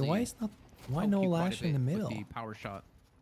Yeah, I think it's because the Bebop plus there's a lot of like synergies, but I think Bebop is so much more oppressive because you can pull people towards you, so you can secure those picks more effectively with the Bebop. So I think it's just more of a dangerous combo, and obviously if you pull them towards you, they go into a trap, they're going to get power shotted. Like there's so much burst damage that I think is potentially a better conversion than you get from Lash in the early game. That's just my sense though. All right, I do kind of like the Mirage Lash synergy as well, because you do have decent poke. You have the ability to combo with your ultimate plus the tornado to just kind of keep someone locked down for a decent amount of time, and there's definitely some kill potential in there. I think the only problem is you have to watch out for the hexes that come your way out of Flammable from one win. But obviously seeing our first Abrams, and again, looking back to like last week, I'm surprised we haven't seen Abrams already. I'm surprised we haven't seen any more Krill as well, because that was such an instrumental pick when it came to both teams, I would say, or sorry, to both regions last week. What a beautiful, more importantly, NA. beautiful I agree, and I misunderstood your question actually. I think it's also the case that you want to have maybe like, let's just have like a lane that can kind of compete on mid, but let's try to win another lane with the Lash, because maybe they feel like they could lose with whatever against the Lash Bebop. So they'd want to like try to gain space, maybe get closer to a tower down on maybe the left side lane, That could also be the thinking there, because either you're going to go toe-to-toe and try to compete, or you're going to say, okay, we're just going to lose well here, and then try to like have something that's stronger in a different lane that would have more success in terms of a Guardian conversion as well. Okay. And it seems like most of our action actually has been over towards the right lane that we saw before. It's been relatively quiet in middle with the pressure AverageJonas been keeping. And my God, that hook coming to the camera's face made me blink and like freak out a little bit, like I was about to be hooked. Like those reaction videos where they throw something that you don't expect, or the ball ends up going straight towards the camera. Dude, imagine the day we see a bomb bebop. There hasn't really been, surprisingly, any kills just yet out of any team, really. I thought we would have had a little bit more action in this one. Imagine the day we get a bomb bebop. It's definitely quite scary to be up against that. If you walk into one of those traps too, they get placed well. It's definitely a nice setup for a hook. Oh, so we'll see what they can cobble together. Dude, that's a lot of pokey. See, by extra regen here, doing a pretty good job on this left lane. So the Mirage Lash combo certainly being impressive. You know, all it takes is like that one catch. You saw how much HP Zanya dropped. So if you get those gen marks stacked up, which I believe he's going to be going for, but we do hit the 3K mark over onto Empty Dreams, who has that Storm Cloud now available. Saf going to be sitting on his Death Slam as well. If someone runs bomb bebop and fighting it, they might get mysteriously through, especially the lasso being looked at by Tass here. But he's going to be might need some nerfs to remove or any shift. You know what? And then you could be that's not why bomb bebop isn't grabbing played. Your teammate or grabbing the opponent. It's because under the walker. you need to I feel like bebop kind of counters the holiday not because here. of the bebop's not the one to get hooked. It's because you're forced to get kills. It's come back into I guess a much higher position on most people's tier lists. I think because of all that you just mentioned and a lot more. It just seems like so much better in this 3-lane meta. But yeah, it does feel like the map is quite quiet compared to what we're normally used to seeing, and especially with the bebop, which is a good sign for Paravision, because obviously the bebop, you want to get the bebop activated on the rest of the map as soon as you can, and it's got to get that first. He's about the same items as every other bebop player ever. Prevent that. Yeah, exactly. Like they're keeping the lane shoved up here. There's no real way for OneWin to push out anymore. I feel like that window they had to look for these early kills have kind of dwindled. And this is allowing Paravision to make some potential plays in some of these other lanes. But speaking of that, Empty Dreams can be making plays on the right-hand side, looking for this early damage to Walker. Maybe that's where OneWin's going to be looking for that initial Walker take to free up the rotation out of Xenon. To start looking for some kills like the double swap in or hook or whatever you want to call it. What's the together update? Can be very hard to It was deal just like with. a 200, so like 16 megabyte update. It does definitely feel like to me that Paravision I don't think anything changed. Is looking to apply a more rounded approach to the game, whereas OneWin is definitely indexes more towards the aggressive side of things, and that's where their strength is. So given the fact that Paravision are doing such a good job right now keeping their opponents at bay, is certainly good for them. And they are one map up in this. I understand Faceless Void support, but PA support, that's a stretch for me. In that right-hand lane too, considering you can't. Wait, they actually played PA support? You got Stone Form and you got Satchel. Like there's no way you're gonna get a guaranteed stun. True, yeah, true. You kind of everything's negated. That's pretty boring for those guys. What playstyle is meta? Well, I mean, I think we're seeing like a difference. Usually they play Bebop as like an initiator. Not having that really dominating lane that we had previously. Remember the left-hand side. You get like an early silence glyph. You buy combat barrier. They're not really able to get any early presence. I think it has to come down to the right-hand line. You get 2 points and hook pretty early. Because that's really where their pushing power can be. So I feel like just from the draft alone, OneWin haven't really been able to be as successful as they were previously. And now I wonder, how can they open up that same start? Like, kind of same as Paradox, just worse. Like they had in the last match with that left-hand tower going down. And I'm not quite sure what it's going to be because it's been so quiet. That's a great charge coming through. The tornado is going to dislodge Zanya. And he still has the ultimate up if he needs to escape anyways. I always said Bebop because kind of a bad Paradox. Mirage, really nice against the Abrams. Especially at the Jin's mark, you really are able to chunk down an Abrams. It's so hard to kill. And get some of those intercontinental ballistic owls coming into this lane. No way. He's going for this? Rushes the parry too. He's going for this one. It looks like he's going to get it. Mirage is trying to tornado away, but he's caught on the wall. Doesn't get that escape he's looking for. Oh, but the Lash ult is coming in. No. That was Flammable's Lash ult. Oh, okay. That's really confused me. Yeah, I was like, why would he be Lash ulting right now, and why would it be on the ground? Oh damn. I think he was just getting rid of it because it was going to run out eventually. Anyways, Oh damn. The dive on the right-hand side going to be kicking off as the counter push comes in out of Paravision, able to get the initial kill on a Xenon, and would imagine Empty Dream's going to fall here momentarily as well. Eventually, will be finished off. And Wolf, one thing these guys are good at is to not getting parried. That's the perfect response here to the early because like a lot of people, they go for the punch there when they're low. That's how you lose that fight. I feel like our intuition is correct, which is like, hey, you know, one win on able to get active. Yeah, see that? There's level 2 hook. It's got combat barrier and divine barrier. We're not used to seeing one win winning when they are not the ones taking the initiative consistently. Yeah. And so far, it's just been pretty even across the board. And that's what I wanted to see out of one win is like, what's the adaptation to the playstyle they made in the previous weeks where it finally got sussed out by Virtus Pro. If you want to call yourself a professional team like Paravision, you have to have been able to watch those VODs, figure out what they're doing, and then come back and counter it. And they took the first match after giving up some of those mistakes, but eventually correcting them by not fighting the jungle anymore and instead going for the split pushing. And it seems like here they're also been able to prevent it. But now one win, you have to respawn together. What would you melee that? You saw him parrying. Yeah, missed opportunity. The hyper beam comes out. Oh my! To cover a bit of ground here, but getting ticked down quite a bit by the dot. So actually quite scary. I don't know if killing blow. Oh wow, is, he's got slowing X already. Range is not going to be that great just yet. I think that why do you melee that is such a backseat thing to do. Clearly he didn't. Clearly he didn't like see the parry or like react to the parry in time, or else he would never have punched. It's not like it's just like, I see parry, I punch. Just parity, just it's very even between these two teams on the mid lane. Oh my god, there we go. See there? Oh! No way. No way. There's no way this guy lives. Trying to escape here, he poses his own parry off, but it's not going to be enough, and they're going to fall. Great little turnaround here by one win is they not only get. Did you guys see that? That's the difference between Paradox and Bebop right there. Going to be coming through to turn this around, able to get 2 kills. You just get swapped into a wall and you're redeem his team here as he's able to secure 1 back for his roster. I think. Yeah, Tayo, that happens to me as well.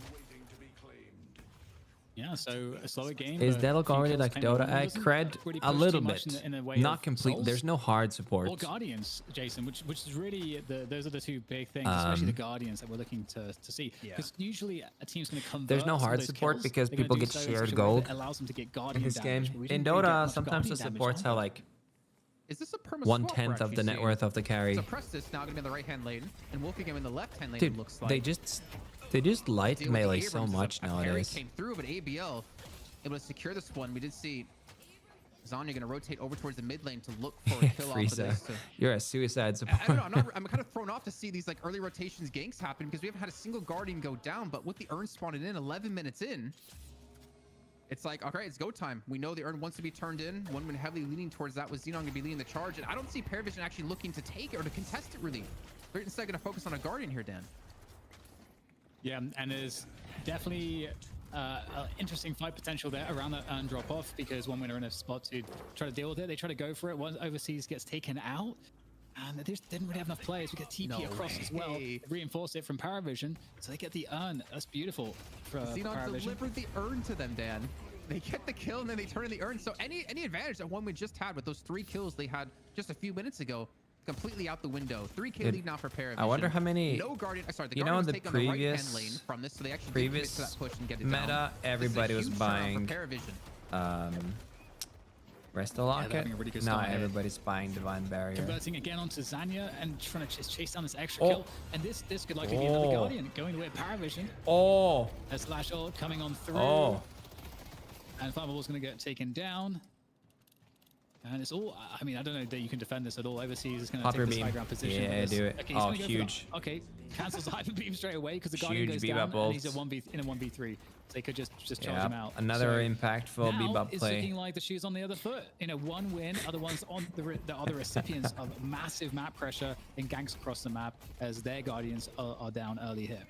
And they're going for a lot of snowball potential too, looking for a push on this mid lane. Trying to get all 3 down. ABL is going to fall here to the shin mark. Revenge the shot out of Prestis. That's the 3rd Guardian now. And just like that, we're seeing a 10K lead for Paravision, but can they maintain it? Zanya's going to go in looking for something here as he does hit that charge. The Divine Barrier being popped, tornado to counter it. The unstoppable force going to be used. sorry, the seismic slam to look to get away, but Paravision do pick up 2 more kills. It's been a non-stop winning streak for Paravision. And where do they go from here with this 10K lead?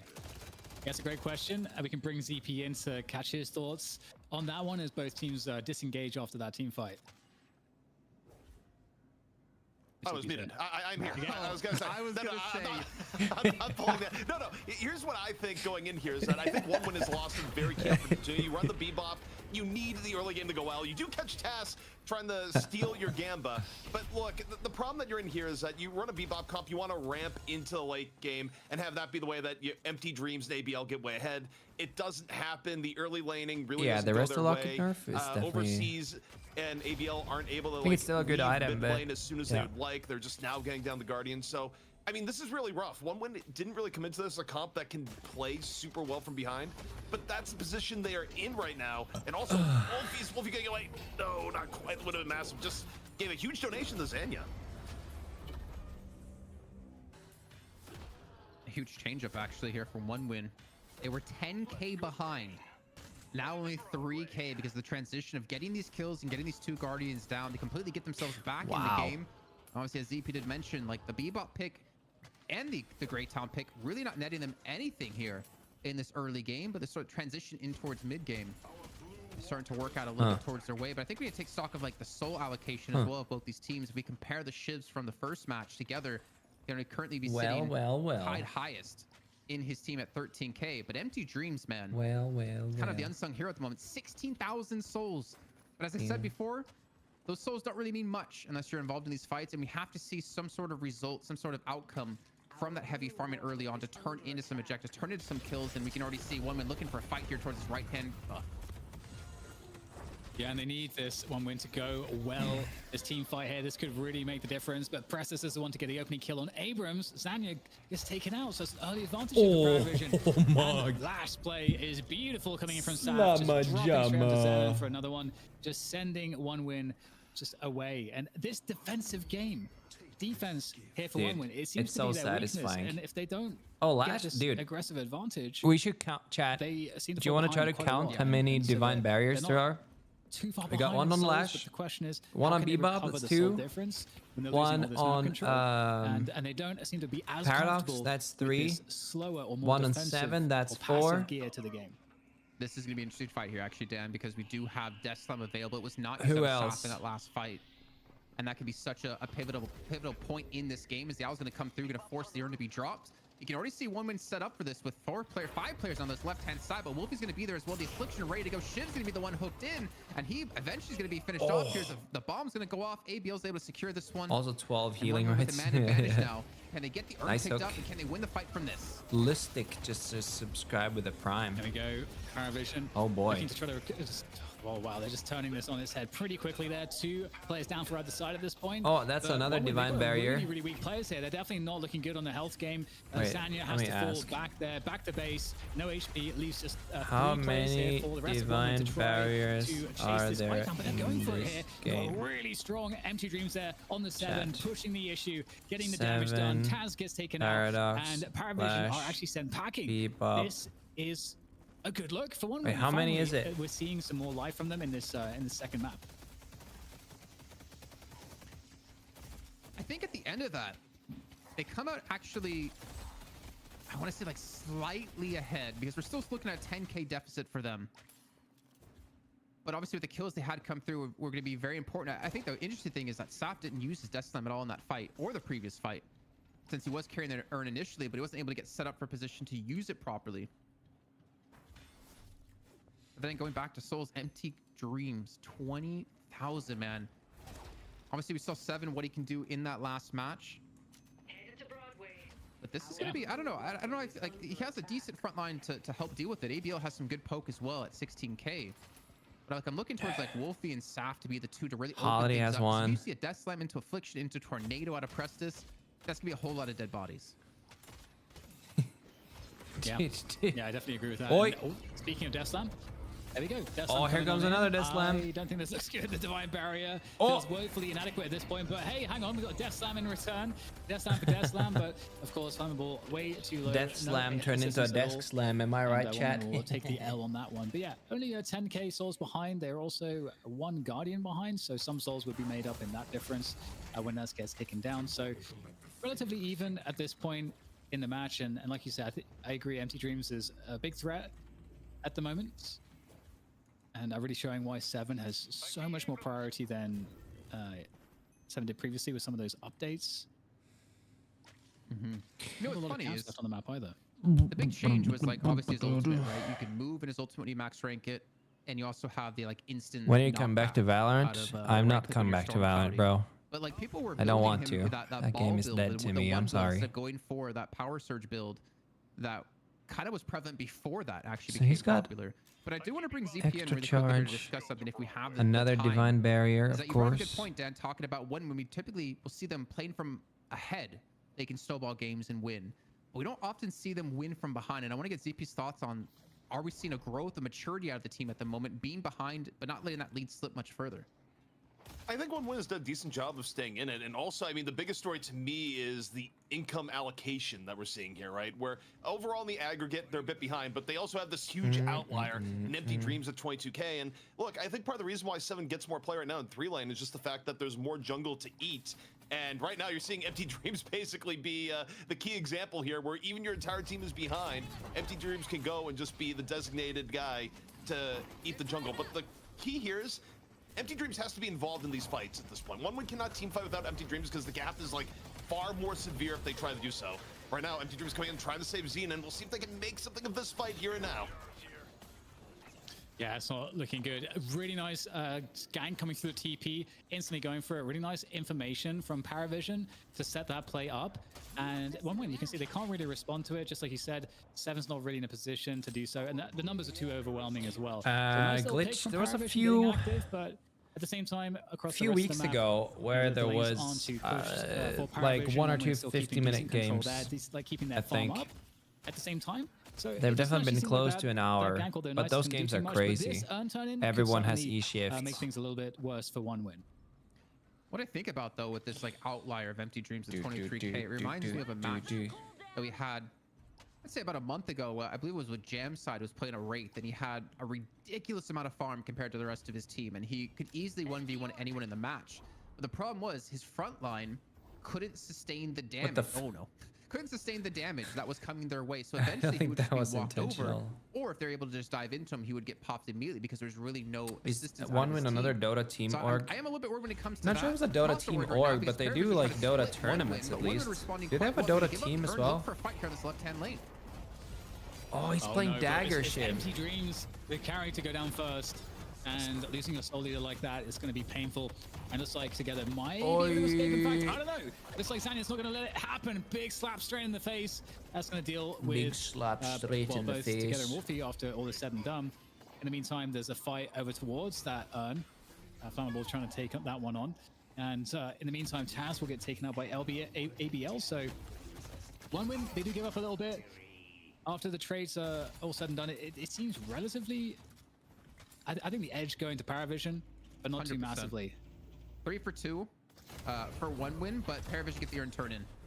And it looks like it might be a 4 for 2 actually for 1win. So maybe not as quite lucrative as it was before. But still, getting that urn turning to be very massive for the team. You can see that Lash sat on 5,000 souls when he goes back to base here to buy up somehow. Zanya's surviving here on about 100 HP. Gonna be regenerating up quite a bit of this one. He might be able to escape. And Paravision actually just might be losing another player. A 5 for 2 trade. And so Empty Dream's gonna go down immediately here to Prestus. And the rest of Paravision gonna go on the charge here to pick up another kill. Did you say Abrams had leap? Definitely a win here for Paravision. Surprised to see though, no split pushing happening during this fight though. I think. Did you say Abrams had majestic leap? There's no way. Empty Dreams went down immediately in the fight, and then he respawned, came off the rope, went down again. I find that hard to believe. And ABL was the one that was providing all that damage. And look at this now, the pressure on the mid boss. Are they going to commit to this? 1win have 2 players down, so that they might just go for this one here. You meant heavy melee cancel? Flammable has the ult still.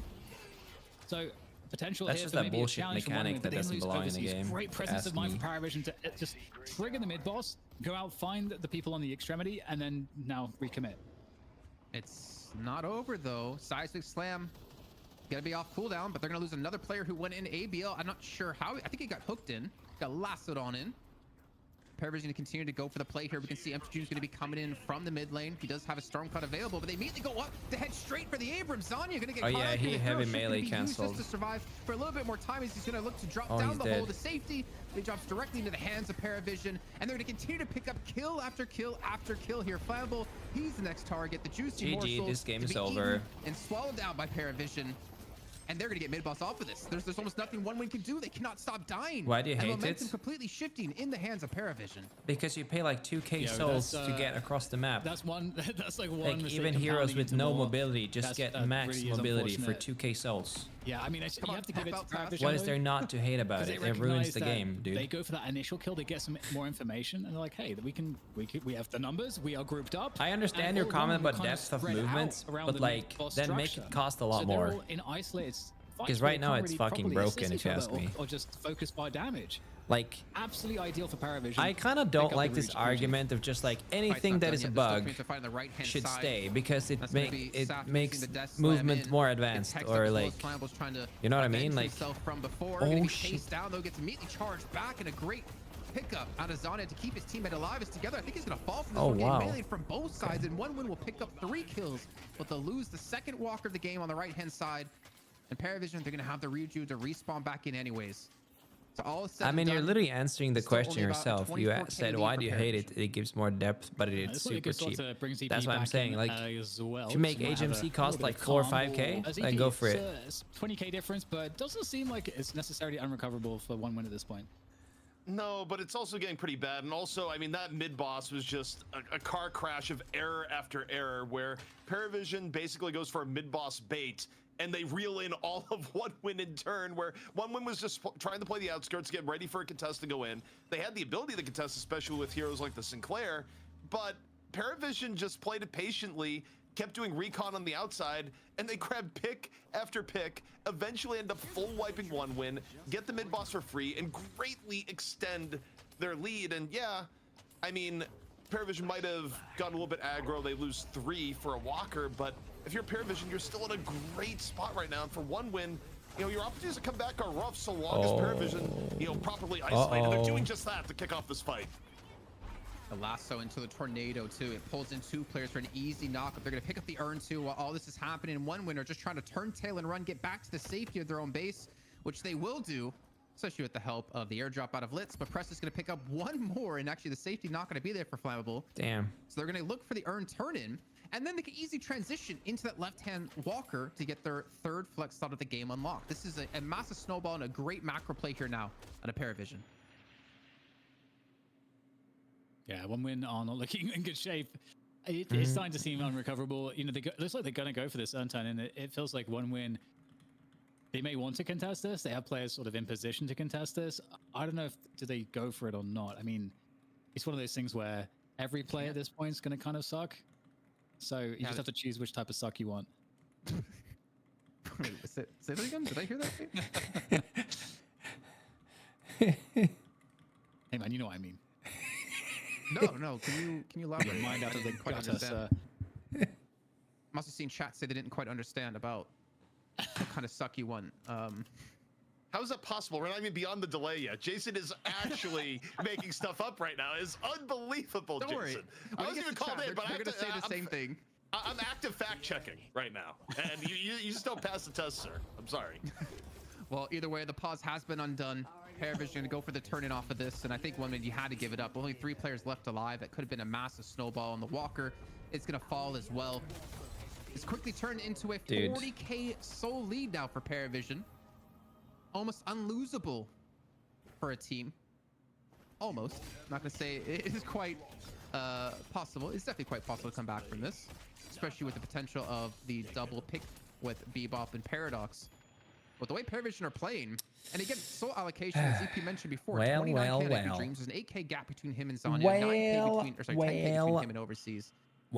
There's no real front line for one win. And Zanya, it's going to be very difficult to survive in these fights, especially when you get death slammed in away from your team like we just saw previously. Looks like my pub games. Yeah, for real. For real, for real. They're taking out the map. They're taking all the value on the map, and they're just gonna make it as hard as possible for OneWin to come back. Which is what you like to see. What you like to see. Do you see how they're going as a group? They're stealing on their farm. Sloppy Deadlock. Running around as a group. All right, well, the fight's being forced here by OneWin. By the Sin of Sacrifices, and it's going to be hard to see a world in which Paravision don't wipe them out with such an advantage. See if there's any engagement to be had here. Oh my god, just running around. Taz got crippling headshot. And he is going to get absolutely wrecked. Okay, this is just decimation. They're just chasing them all down. Okay. Oh my god, it's like those scenes in those movies where they're like, oh yeah, you can. We're not going to have you imprisoned anymore. You can run. We're going to give you a 2-minute head start. Oh, I thought it was. Oh, okay. I thought it was going to be like Final Destination 72, where you see someone E-shift and you can kind of try to think, how is that going to lead to my death? That should be the trailer for the new one for number 6. But yeah, what this is to me, this is game. This is for sure game. Like 50K now between the two teams. There should be no coming back from this with just the raw stat check. I'm everywhere today. Stat check potential out of Paravision. Someone save me. And that's gonna be the patron going down. Patron is definitely going down, and I think that's, as you said, it's gonna be a wrap. And Paravision looks even better this round than the previous one because they were able to stay alive. They're leaving. Well, the early game. They're 50K up and they're leaving. They were the commanding factor. They were they were taking down the Guardians first, and they were putting the pressure onto OneWin instead. So it felt like OneWin did do a good job of not allowing the lead to blow up for OneWin for a time, but still, it didn't seem like they did anything other than react. Yeah, and because they didn't have that early control, if you guys missed on match 1, it came down to ABL and Flammable just overpowering that left-hand side lane, keeping it constantly shoved, getting that Guardian down. Then they rotated Fireball into mid, were able to get more kills and another Guardian down. But that snowball that they had in that first game, it was just completely limited. They had no strong lane, it felt like. And they have no strong chance of pulling this one back. We're going to be looking at a 2-0 lead. Oh yeah, dude, the Delta high ground. Defense, we've seen those. Last pick. Yo, great. It makes me happy. Did him really well. It makes me happy to see Paravision. No, it's fair. Do this because it's been. I mean, they're not in a rush. They can only like sentiment their lead. There it is. Every team. But to see Paravision show up now, definitely prepared, definitely ready to go. Obviously, with the addition of Wolfie as well, it gives them a little bit of a different dynamic in their hero pool. We now have a 3-horse race when it comes to EU. Oh my god, they're so low. Yeah, and I love what Wolfie is been bringing to the table so far. We really saw it much more in match 1 where, hey, Wolfie's you think Deadlock will be big in the next 2 years? Was a difference maker for sure, keeping Paravision in it for the comeback. 100%. Oh. Yeah, and now off of the 7 onto the pocket, just as great of a performance. Nice little affliction connected, and this is really going to set them up to finish the game off here. The patron is weakened. 3 players are down for 1 win at the moment. Oh, they're going to pull low back. HP, but you're 6 on 3. Oh, they all low HP. Okay. I mean, rejuve spawn in 30 seconds. So maybe they're going to go heal up and then go in for the final playing finish. It safe. I'm still riding on the oh yeah. Ahead, so getting those Came out. I'm really riding the Deadlock copium to the very end. Question. I mean, to be fair, right? I think within 6 months from now, the game should have like some sort of like open beta announcement or tournaments. Like, remember that time we had Paravision, 60K ahead, and they threw the game instead of just playing it safe, going for mid boss and winning the game.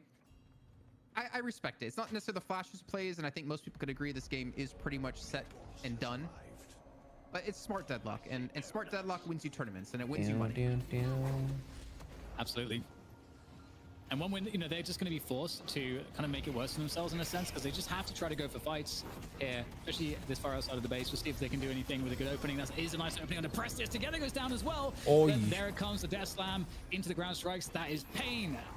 Pain is raining down upon OneWin as they start to lose players now, and Paravision remind them who it is that has the 60K soul difference. 60K, 50K. I did like my heartbeat a little bit weird there when I saw when we get those 2 early kills. I was like, don't tell me I'm gonna eat my own words here. But yeah, maybe the rest of Paravision do come through.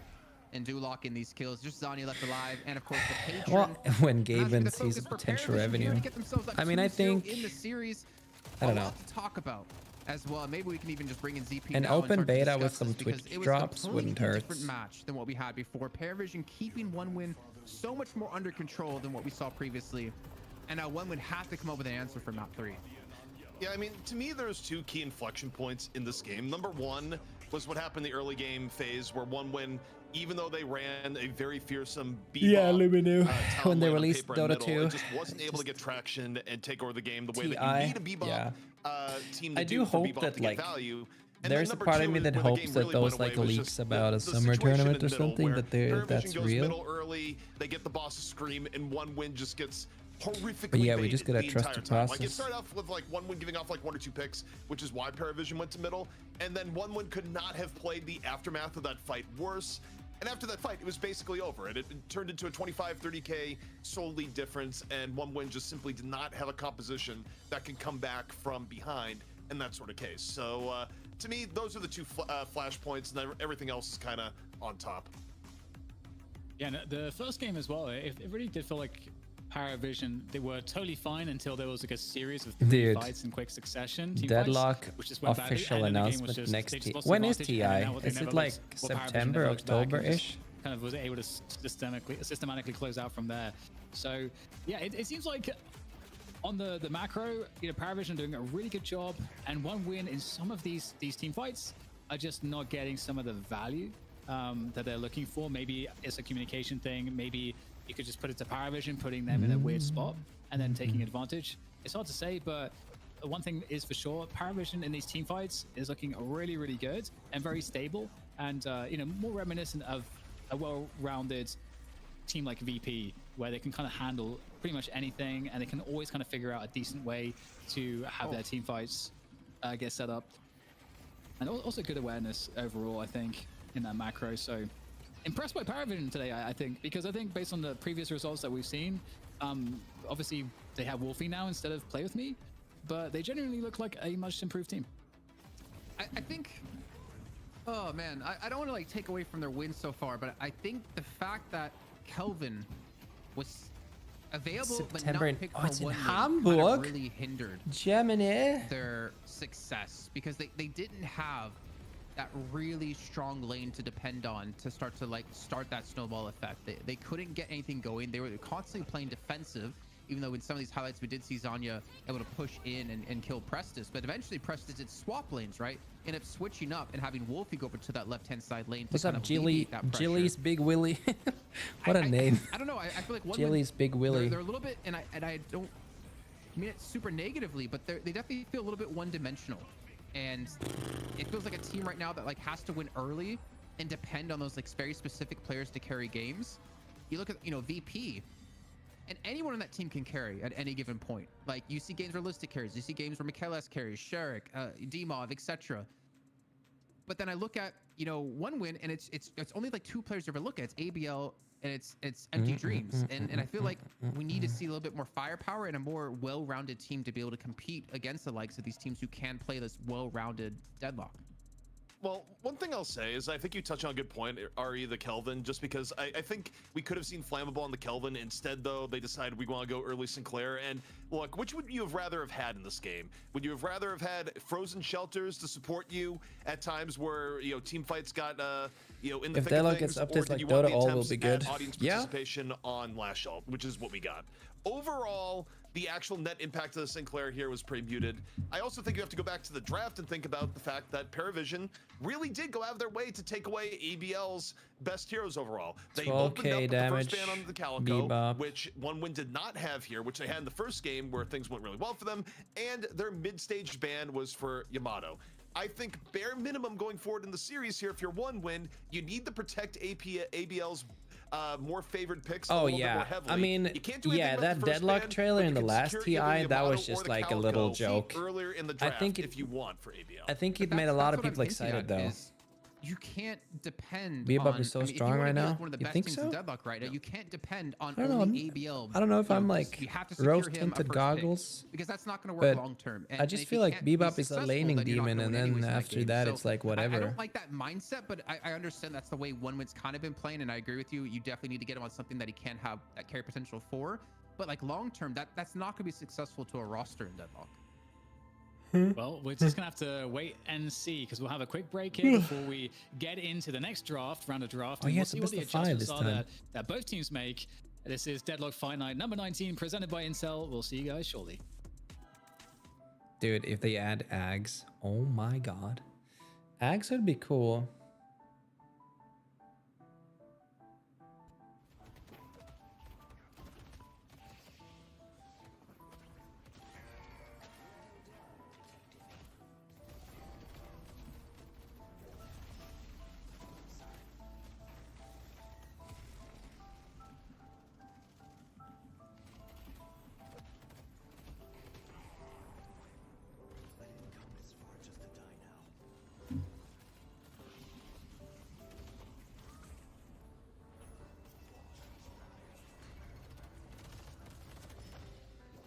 Debuff, remover, and knockdown, and Bebop is not very useful late game.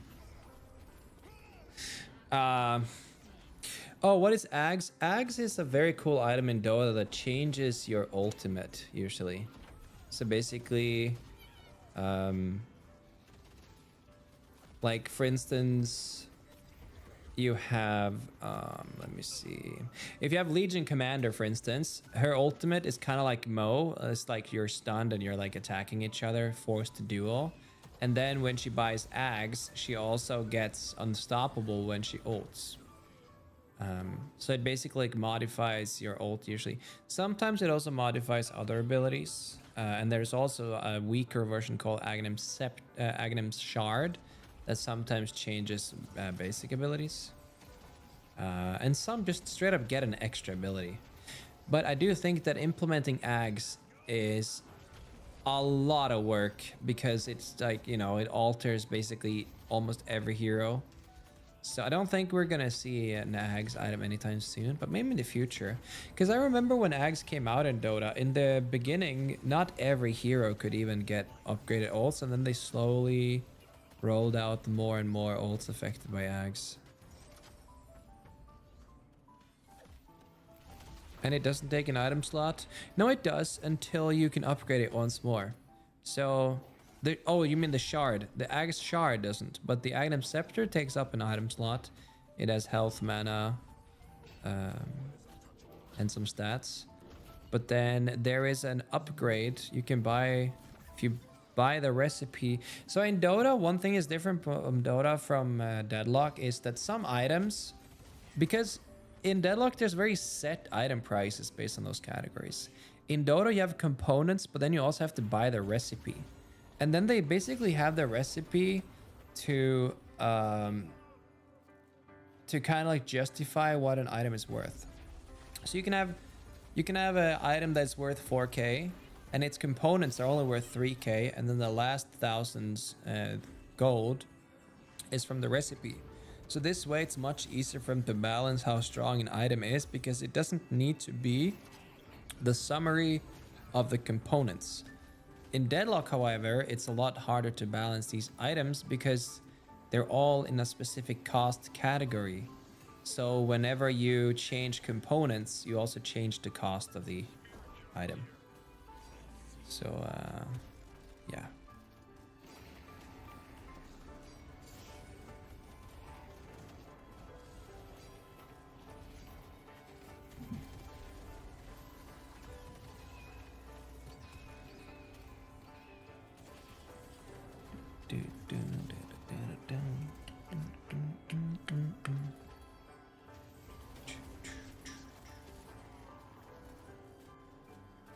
Do you still follow Dota? I only watch when Liquid plays. I usually watch all the Liquid matches. I'm pretty close with the Team Liquid Dota team, so I try to stay up to speed when they play. Boing! You've played Supervive?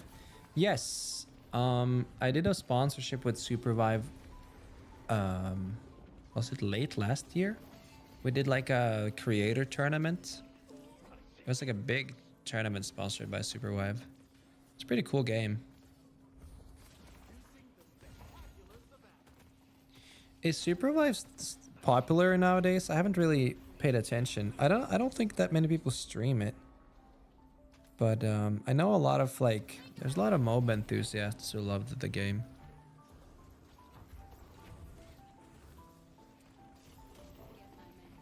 It has low numbers. What's the player count like? Dude, this guy's movement is so sick. We are back. This is Deadlock Finite number 19. I'm DDK. This is Jason Kaplan. And is it on Steam? We have some awesome action for you guys. 2 maps Steam in. DB. It looks like, I mean, Jason, how can you put it? Search. It looks terrible right now for one win. Oh. It seems like they're getting kind of wrecked in this series, but there's still time to turn it around. You sound kind of negative, Dan. You're sounding kind of like me, and I don't like that. You're always positive in my eyes, handsome as well. It's been rough, yeah. Obviously, look at the first match. It was very in the hands of one win very early on, especially the farm lead they did have for Empty Dreams over on the Infernus. But things did quickly shift around with just one mistake leading to that Rejuvenator. And their match 2, they couldn't get anything going early on. So do I. There's one thing I really don't like about the whole tournament chat is that the continuous necessity for fans. Oh yeah, dude. Whenever there's a tournament chat, you can just turn this chat right off.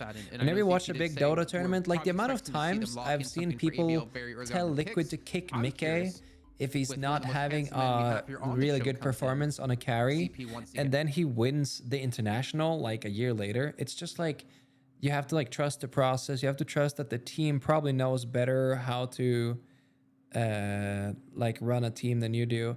When you're a carry player on a Dota team, you are the target of the enemy. They are going to do their best to take you out and ruin your farm because you are like the quote unquote star player that needs to carry the late game. So of course that means that some games you're just going to get taken out. They have better strats than you. It doesn't mean you're a bad player.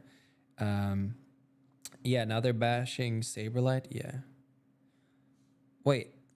You called. I mean, and with 7 going towards 1 win in the last draft, Wolfie just comes out on pocket, has a huge game. I mean, you called Supervive a knockoff of Apex?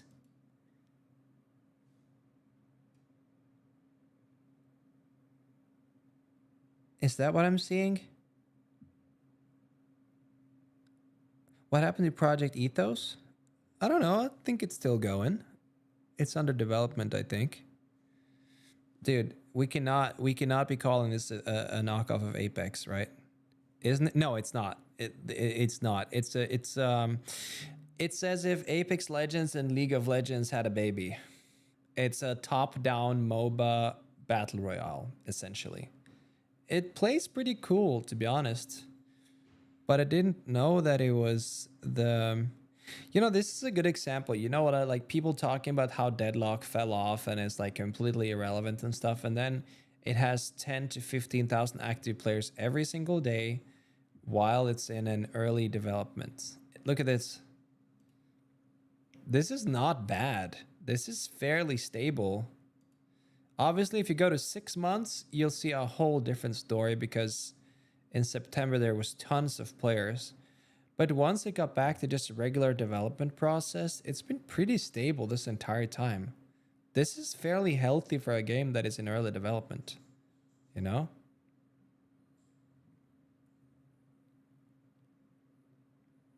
Yeah, this is expected. This is why did it fall off though? Well, the game wasn't ready for this.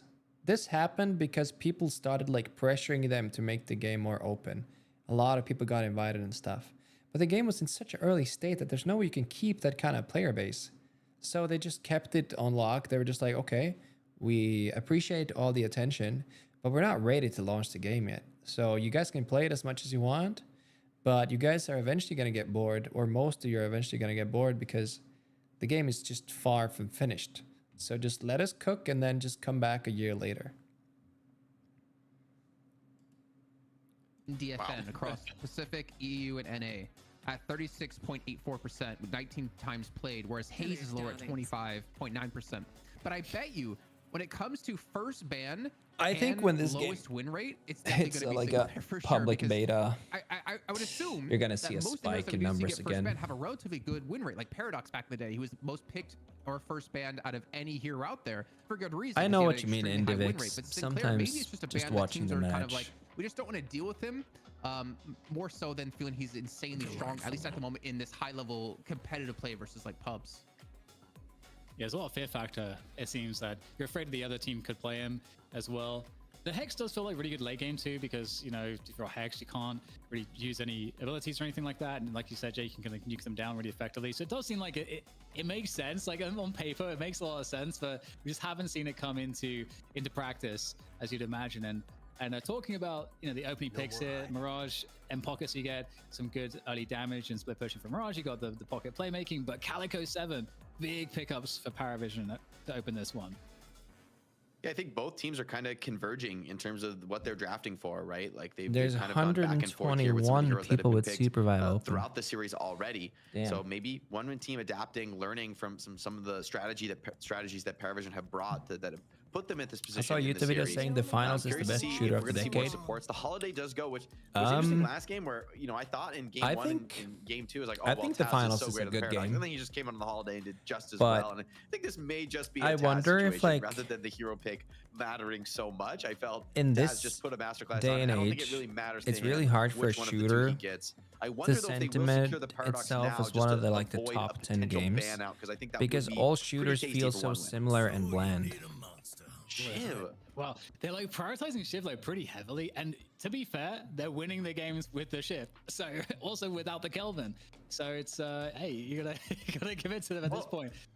What's interesting now is actually, I feel like now Wudwin have a tough choice, because you can't ban both Paradox. Okay, I did see, was it Nade Shot who said a few weeks ago that Marvel Rivals is the shooter of the decade or something? I was just like, it's a clean game. It's a nice, like, a little arcade adventure. It's a decent competitive game and stuff, but I'm just like, it's a glorified Overwatch 3 to me. And I think it plays on the Marvel hype a lot. I'm not saying it's a bad game. I'm just saying it's not the game for me, but like, I'm just struggling to see like Marvel Rivals being the game of the century. But I will say, I thought that the player base and the viewership would die out a lot sooner than it did on Marvel Rivals. It's definitely consistent for longer than I thought. So I'm curious to where it leads. Like, I'm curious if we're going to see a big esports scene in Marvel Rivals, because on one side, I think that would be really healthy, because the movie industry is more mainstream, you know? Oh my God, we got a Bebop pick again. So it could be, it could be, yeah. I'm curious to see how that esports scene in Marvel Rivals turns out. Compared to Paradox, where you like once you've swapped, it's, you know, good luck dealing with that. Where Holiday has to like kind of pull them out of trouble, like pull them back into the enemy team. And if you hook them, not only do you save, but you also, I mean, I literally competed around on the Holiday. I competed in Overwatch myself. Potential in the sky, and I still struggled to watch it. I think the Shiv feels weird to me. I don't really understand how this pick's gonna fit in. If they can grab a Kelvin next, though, I might feel a little bit better. I didn't even notice that I've had the door open this entire time. I don't know that there's not much left, given that Yamato's been banned. We've got the Calico, got the Pocket already taken as well. So getting the Mo and Krill, love to see it. There's Mo and Krill stock super high right now. It's actually so weird that we haven't seen Mo and Krill. You got some lockdown to guarantee more of those kills. Also really good in lane. Especially, I think Mo and Krill is like part of the reason why VP were so dominant, because it added so much to their early laning as well as the mid game. So love to see that. Want to see Paravision snap up Abrams here. Don't let him get both, because I think one win team kind of want one more frontliner, one more control / setup. So curious to see if they grab it here in the final two. I think it would be a nice way to finish off the draft. Yeah, that's a good point. You have Geist, maybe Geist Kelvin is another way to think. You don't need the, you know, Geist can be a frontliner. Our roommates, big Overwatch fan, so they have like 11th pick on Kelvin. You gotta feel pretty good about that. A cat named Diva and a dog named Winston. So nice here, because he's a tanky little man. And he makes everyone else tankier as well. Also, the shelter is so good, just utility-wise, but they just like the Ivy more. They just don't care. They're not interested in Kelvin, which is really crazy considering how good Kelvin has been. But PowerVision, I mean, they're up 2-0 in the series. The Ivy has gotten big damage both games. Like, the proof is in the pudding. I mean, I do think it's a huge shift in the meta if this is real. Cute. If they can go up against every night like VP and when we go to bed, not contest Kelvin, D.Va and still deal with scratching and meowing on the door. We let her in, and she just like, passes out next to us on the bedside. Very confident from PowerVision in the Ivy. I like it. This is going to be a fun draft. I feel like each draft has actually provided a lot of difference. Neither team is really able to play kind of the same thing, and they've both been willing to mix it up, which makes this. Does anyone else have a cat that loves plastic bags? Like if D.Va sees a plastic bag, she'll play around with it and she'll jump into it and she'll make the plastic bag her new home. Big point of conversation. Do you feel like the early game is going to shift with? Yeah, I think so, Ragavan. It's kind of like backwards. I feel like from the first match. My cat loves bread have a ties. Stronger early game, which is the fact that you have like Bebop, and you can pair that in with like a 7 to open things up, or with a stun, something like that. And then I look at OneWin and I'm like, if you hit 3K, Mo and Crew's almost a guaranteed kill, especially if you like go into a Great Town or a pocket or even a Mirage lane. I don't know. Actually, Jake, what's your thoughts? His nickname is Packet I'm assuming it's going to be Bebop. Which character has the most ban rates in tournaments? I'm not sure who the second's going to be, and I think it's either Vindicta or Calico. Used to be Paradox. I think maybe the 7 to have farming efficiency, but regardless, it doesn't matter too much. Maybe Calico. I think what's interesting is Mo has looked so good at shoving lanes, it being super sustainable. Dude, imagine if PowerVision loses this now. But now I also that they have Bebop. that he might be vulnerable to getting hooked under tower, and even Mo with his tankiness, I don't think you're gonna like being hooked under tower. If Viscous that does is happen, not strong. No, Viscous is strong. Deep. And so I'm really curious. I think the mid lane is going to be a big inflection point where these are two of the strongest mid laners historically last few weeks that we've been seeing. Curious if Mo is this fact. Yeah, it is going to be the mid lane. The wave clear, I think, is something. So it's a Bebop Shiv lane versus Mo and Mirage. Perfect heroes to put into a lane for that early clear. That's what I'm worried about, though. If you push up to the enemy tower, what happens if you get hooked, right? Like I think there is a big playmaking potential for the Bebop, but I think you're right. If that doesn't happen, Mo could be the hero that kind of changes that tempo in the mid lane. To me, D.Va's licking her butt. OneWin's mid lane and right lane are stronger. Imagine than how are you guys reading it the same way? Limber you have to be to do that. Paper? So OneWin's extremely lanes are stronger than PowerVision. Yeah. Denied. I'll let you go ahead, Jake, before we. Well, I think you mean right lane in the sense of the Calvin I think pocket Viscous, lane here, or do you know. mean the? Because I think Geist Calico sounds like a ridiculously broken lane. That's the lane that I think is better Geist for Calico. Oh my the other two lanes I feel like are better for Okay. Wait, this is a crazy lane though. I think you're right. Geist Calico versus Talon and Talon and Holiday. Oh my god. They're mostly just like all playing the stay alive and deep push. laning. So I think the kill threat is super real on that lane. I think the key is maybe just Ivy's ability to deny souls and both of their abilities just to clear waves. No, Sinclair was banned. Oh. And then we got this mid lane where this is there you go. ever-present danger. Those the Bebop experience the right there. Come in and just really get in your face. And I think I really enjoyed that. Very impressive in these early lanes. So it feels like that could even out maybe some of that threat that the Bebop has. I mean, you got the shift there as well, so it's a pretty tanky lane here for PowerVision. But the Mirage is also really good damage output, and Bebop has a big hitbox. Yeah, and I mean, as you're saying, right, like if you hook in a Mirage, he just tornadoes away. You hook in a Mo, I mean, you're going to get a lot of damage onto him, but the disarm is going to be a massive factor into preventing a lot of the damage he's going to take. Yeah, I think when you're... I guess the upside is that like a Shiv, once you get the extra charges... When you're playing Mo against Bebop, would you level the blind so you can instantly blind him after you get hooked? Or would you just level Burrow so you just have a lot of damage reduction because you can just Burrow back out? In that mid lane. I kind of like Burrow. It reduces the bomb damage too. Playing out, we're starting to get a bit of a taste. And so far, both teams fairly tentative. Any approach, nothing too aggressive from anybody, just like focusing on denies, guaranteeing that farm, dodging the hooks, of course. You know, I really wish we did have like some sort of indicator in game of denies, because that's like one thing I don't really talk about a lot is like how important it is to be denying so much in your lane, especially if you're not going to see like any early kills, because that soul lead does add up quite a bit and gives you that advantage of earlier levels, earlier ultimates, earlier items that you can use to snowball the game. So it's kind of a shame that we can't really keep track of that so much at the moment. Maybe that's a change we'll see, you know, coming in the future. But wait, have you guys heard that? I'm sure we will. I love all of the potential this game has. Have you guys heard that like Shiv has a faster bullet speed when it right clicks? All right, another hook is caught on to the Get taken out there. Very well done. Again, as we highlighted, not easy to pull off against a Mo, but hey, this Bebop Shiv lane is so far proving to be the stronger of the you know the duos that are against each other. It's just so opposite. I haven't like confirmed it, but I had overseas on Bebop, but they accomplished nothing in the lane. And we've already seen a change in that alone here. Oh my god! As overseas, speaking of him, gonna be able to chime in and get a kill over onto Saf with some good aggression. But yeah, I mean, we're already seeing, you know, the Bebop being used not necessarily differently, but more successfully. Yeah, the right click. If you have the right click with ammo scav, you get early game heroes. You get 2 bullets back too. Pretty relaxing early game so far. I just love that the Kelvin is called flammable. So we get these ultimates online. I'm gonna start to look towards how these builds are going as well. I did notice for Together, it looks like he was leveling his dash first over his knives. It's gonna be an owl coming through, but that corner, oh my god, I can't believe he made that corner and actually hit the Bebop, and they get the kill on the task. Wow. Great presence out of ABL, and you cannot forget how strong he can be on great times. The Affliction is gonna come through, gonna catch out over onto Wolfie, but he's gonna escape under the tower. But I think this is one win's kind of time to move. Force 7 back to base, and they can get some early damage into this Guardian.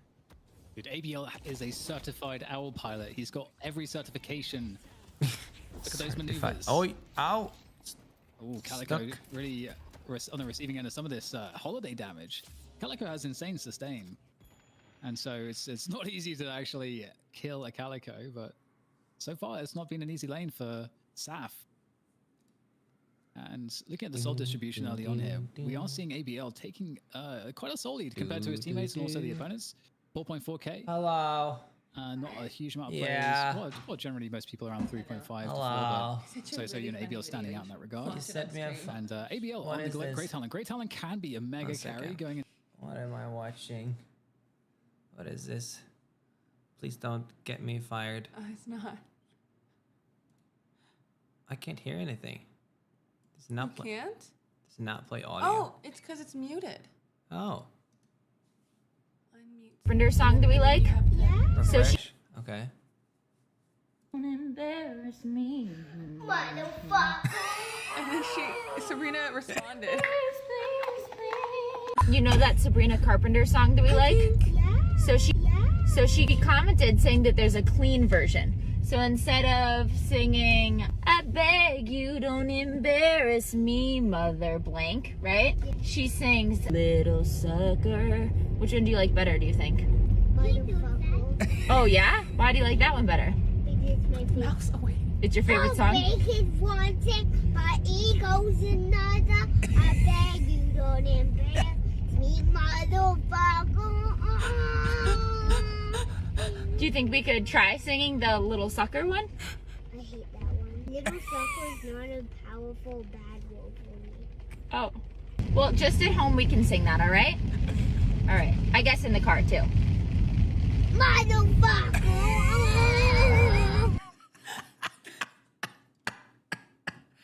I don't really see very quick kill potential on this Guardian. No, God. Oh my God. Motherfucker. I love that Sabrina responded though. That's hilarious. Definitely a different pace, different feel to the game. Little suck. And this is match point for Paravision to remind all of you. And what are you up to? All of you lovely co-streamers, giving DFN some love. I have to edit a little more. Thank you for supporting the show. But I've been laying supporting in bed sending Deadlock. As an amazing community, it's always awesome to be a part of these early events and these just like the early kind of growth of a community. You're so tough and cool. I wish I was you. Thank you, Caden. Don't forget to go appreciate follow. that. Are they talking to you? I don't know. One of us. One of us. Well, it has to be me, no? I call cap. Putting on ice there, nice bit of pressure. Oh man.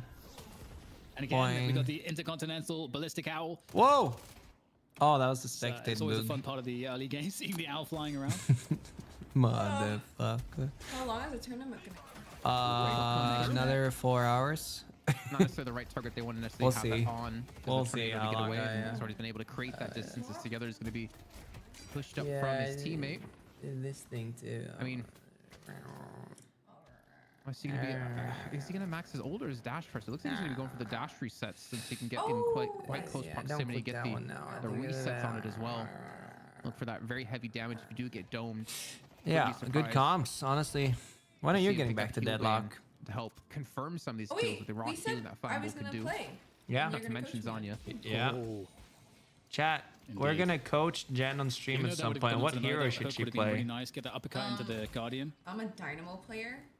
Yeah, but again, both teams really playing quite. I don't know. I don't think at the moment. I think Dynamo is very beginner friendly. Are a little bit further behind on the souls. I'm not a beginner. Now 4 to 5k difference is actually a nice advantage.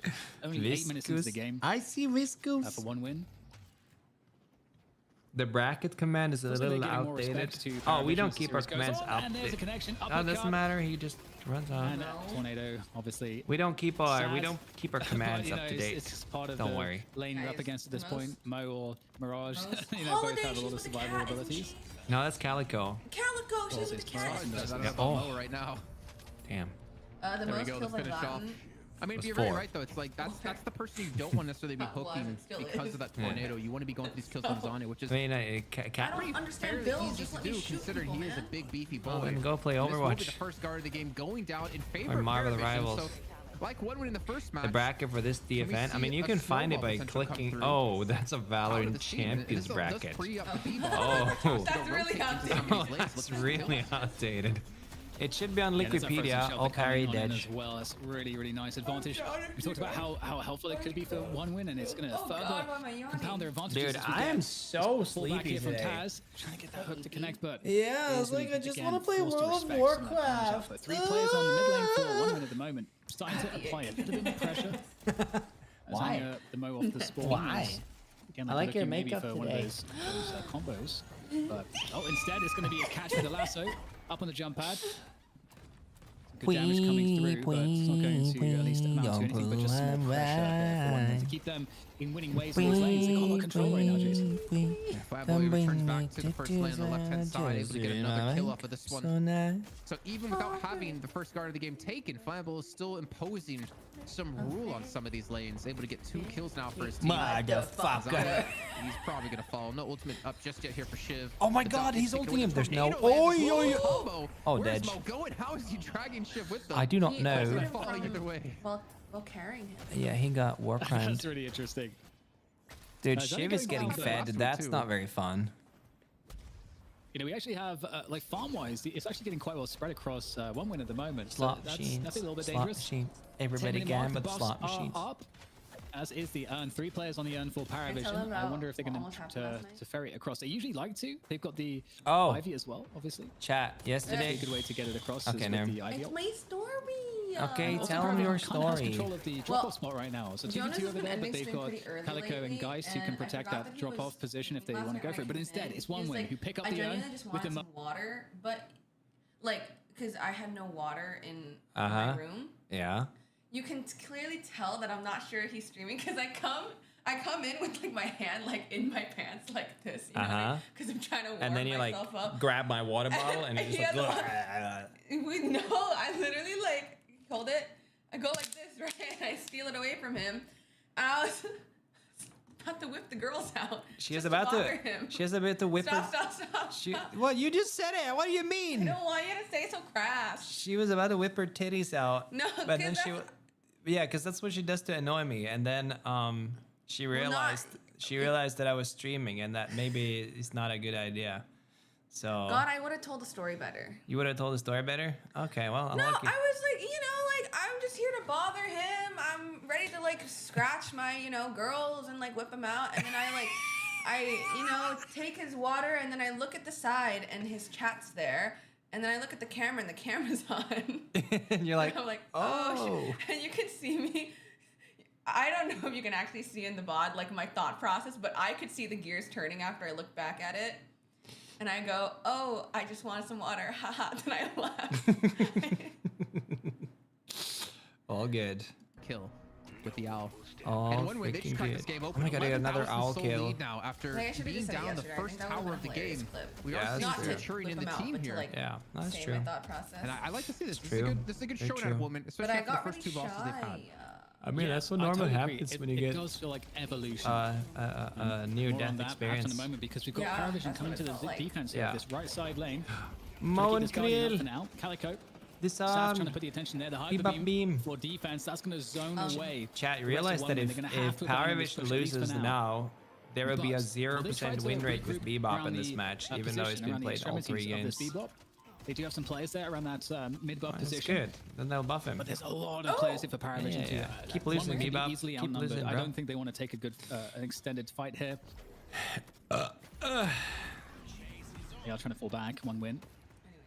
And they actually have 4 players here now. Yeah, so what are you doing? Might actually be a good chance here after all for 1 win to turn this around into a good fight. Why don't you repeat what I told you earlier? You were in bed sending me reels. I'm so confused what just happened there. The person that was combo got picked up by Ivy. I'm not a dog. Trying to float away to safety. Flamble trying to run away. He's on 200 HP. He's being finished off by Together. Did you just say good boy or goodbye? Leveled up here so they can keep the pain on. Yeah, I know. I don't know. Gonna win, Diva wanted to hang out earlier. Able to run away for now. Oh. Sonya's gonna fall. That's 2 for Together. He's looking for some backup, but the backup won't be there. It's just gonna be an owl instead to the face, but the owl doesn't get there in time. And that's still gonna be totally mobbed there. Okay, 10k lead is protected. 10k lead. And well, they did have a 10k lead in game 1 as well. Jason, the Paravision mid guardian is still up, which normally the mid guardian being up is kind of like an indication that that is the team that's probably like ahead or has map control overall, but that's not the story here so far. Yeah, it's like I said, the extremities that have been taken down for 1 win. Don't bring me. Because they're looking to actually use it as points to actually battle out in the jungle. You can see towards the left-hand side, there's gonna be a skirmish happening with a melee Geist builds. Paravision. I don't think it's. Again, Together gonna be looking for the. I understand it, but I don't think it's that can't great. Quite get on top of the no shit. building here, and that should allow Flammable to escape. I don't think I've ever seen a melee Geist in high elo games. In the meantime, the Walker's already taken, you know, about 25% of its But HP. her Malice does buff melee damage too, though, so you can definitely do a lot of damage with it. Working out. Certainly is.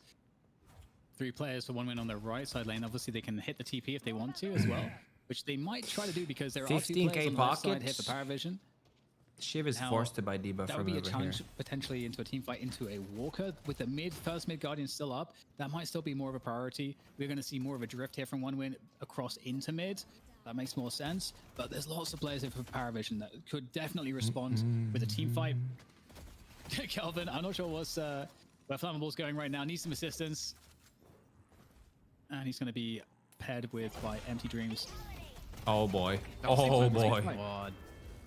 The lasso to combo that doesn't matter who you are, you're gonna die for sure. This is where 1 was gonna start to really build up some momentum. Using this like early to mid game pressure and catches that they consistently pull off in the jungle, and I feel like Flammable's just think Deadlock is dead now? Escape multiple times, able to force out Paravision to go for the chase, and then the rest of 1 winner there. The game needs to be out first before you can announce it dead.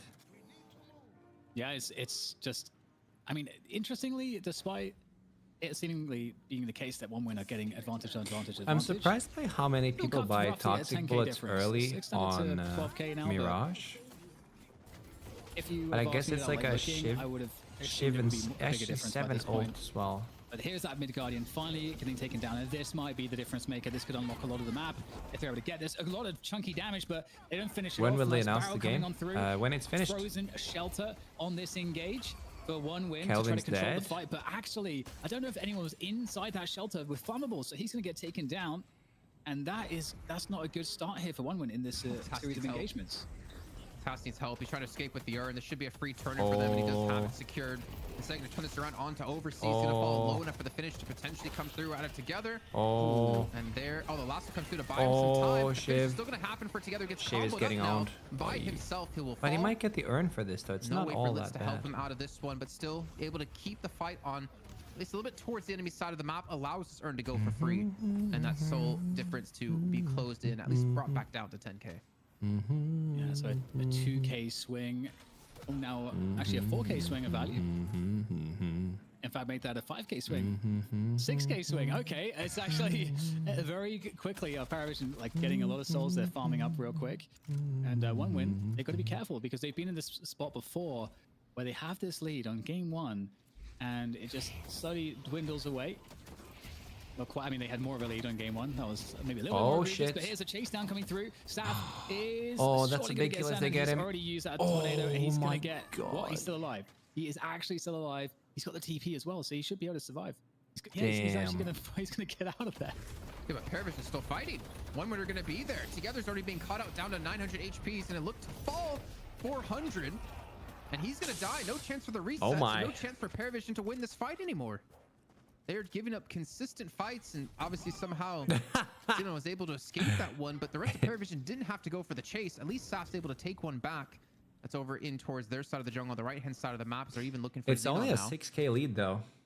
You know why? I can't keep letting things like this slip away. When you're behind in this game, you get much more souls for trading kills with the enemy. So unless they don't get any like map objectives for it, let's see what's, it's Jake not bad to trade. Jake, I'm here. A bit of a lull. What do you make of it? It's not bad to trade. You guys, everything you're saying is true. Paravision, they're down here, 1-win team. They should be able to capitalize. They should be able to win this game. But until we start seeing walkers drop, I'm not going to lose faith in Paravision. They've been the stronger team today. They have outplayed when it matters. Yeah, as I say that, it's only 7K. Team, they're setting up a gank here, trying to. I think Pocket is underrated. Well, I've said that Pocket is broken for like deathly I don't know, mistake a year. If guys were to make it, but Paravision are content to defend, and that means 2 players AFK on the map, not farming. Yeah, looks pretty decent for them. Bebop though could be in trouble. Oh, it might still be a bait, like you said, here, because Bebop's there, but there's a lot of other players from Paravision right behind it. Now, Bebop's going to die straight away, so that had to happen for 1 win to have a chance here. And okay, wait, they traded. Get taken out. Wait, Paravision will keep pursuing this fight. There's the shelter, though. That should give an edge, you'd think, to 1 win, but it depends who is in the shelter. And it seems relatively even right now. Oh my god. For either side. Wait, Shiv and 7 are still alive. No ults left on 1 win. To try to survive this fight. Calico is split pushing. 1 win, it looked like they are in a commanding position. ABL takes down Wolfie, and indeed the kills will follow. There you go. Big swing of value, big bag on the ground, and the Walker as an additional prize is certainly going to be a happy moment for 1 win. You know, at first I was going to say, if anyone's going to get hooked in with a lasso into Molten Krill, that's probably going to be the one you want to have happen to, because the only real potential of him in one of these fights is the initial engage with the hook. But with that many ultimates invested onto him, it means Together has freedom, Wolfie has freedom, so does Saf. Oh. But they still win the fight either way because the lead they do have, and at least Saf is able to respond with a walker take, but we can see mid-boss going to be taken by 1 win. Hook going to be pulling out, I think that was overseas out of the pit. But they just don't really have a good way to contest this one. Saf could potentially get there. You can already see Prestus on the boost in too. Together's here. This actually could be a turnaround for Paravision. Oh my god, No, Bebop. See if they can get a steal on him. 1 win in great position. A combo coming on through to deny. And it is indeed a rejuve for 1 win.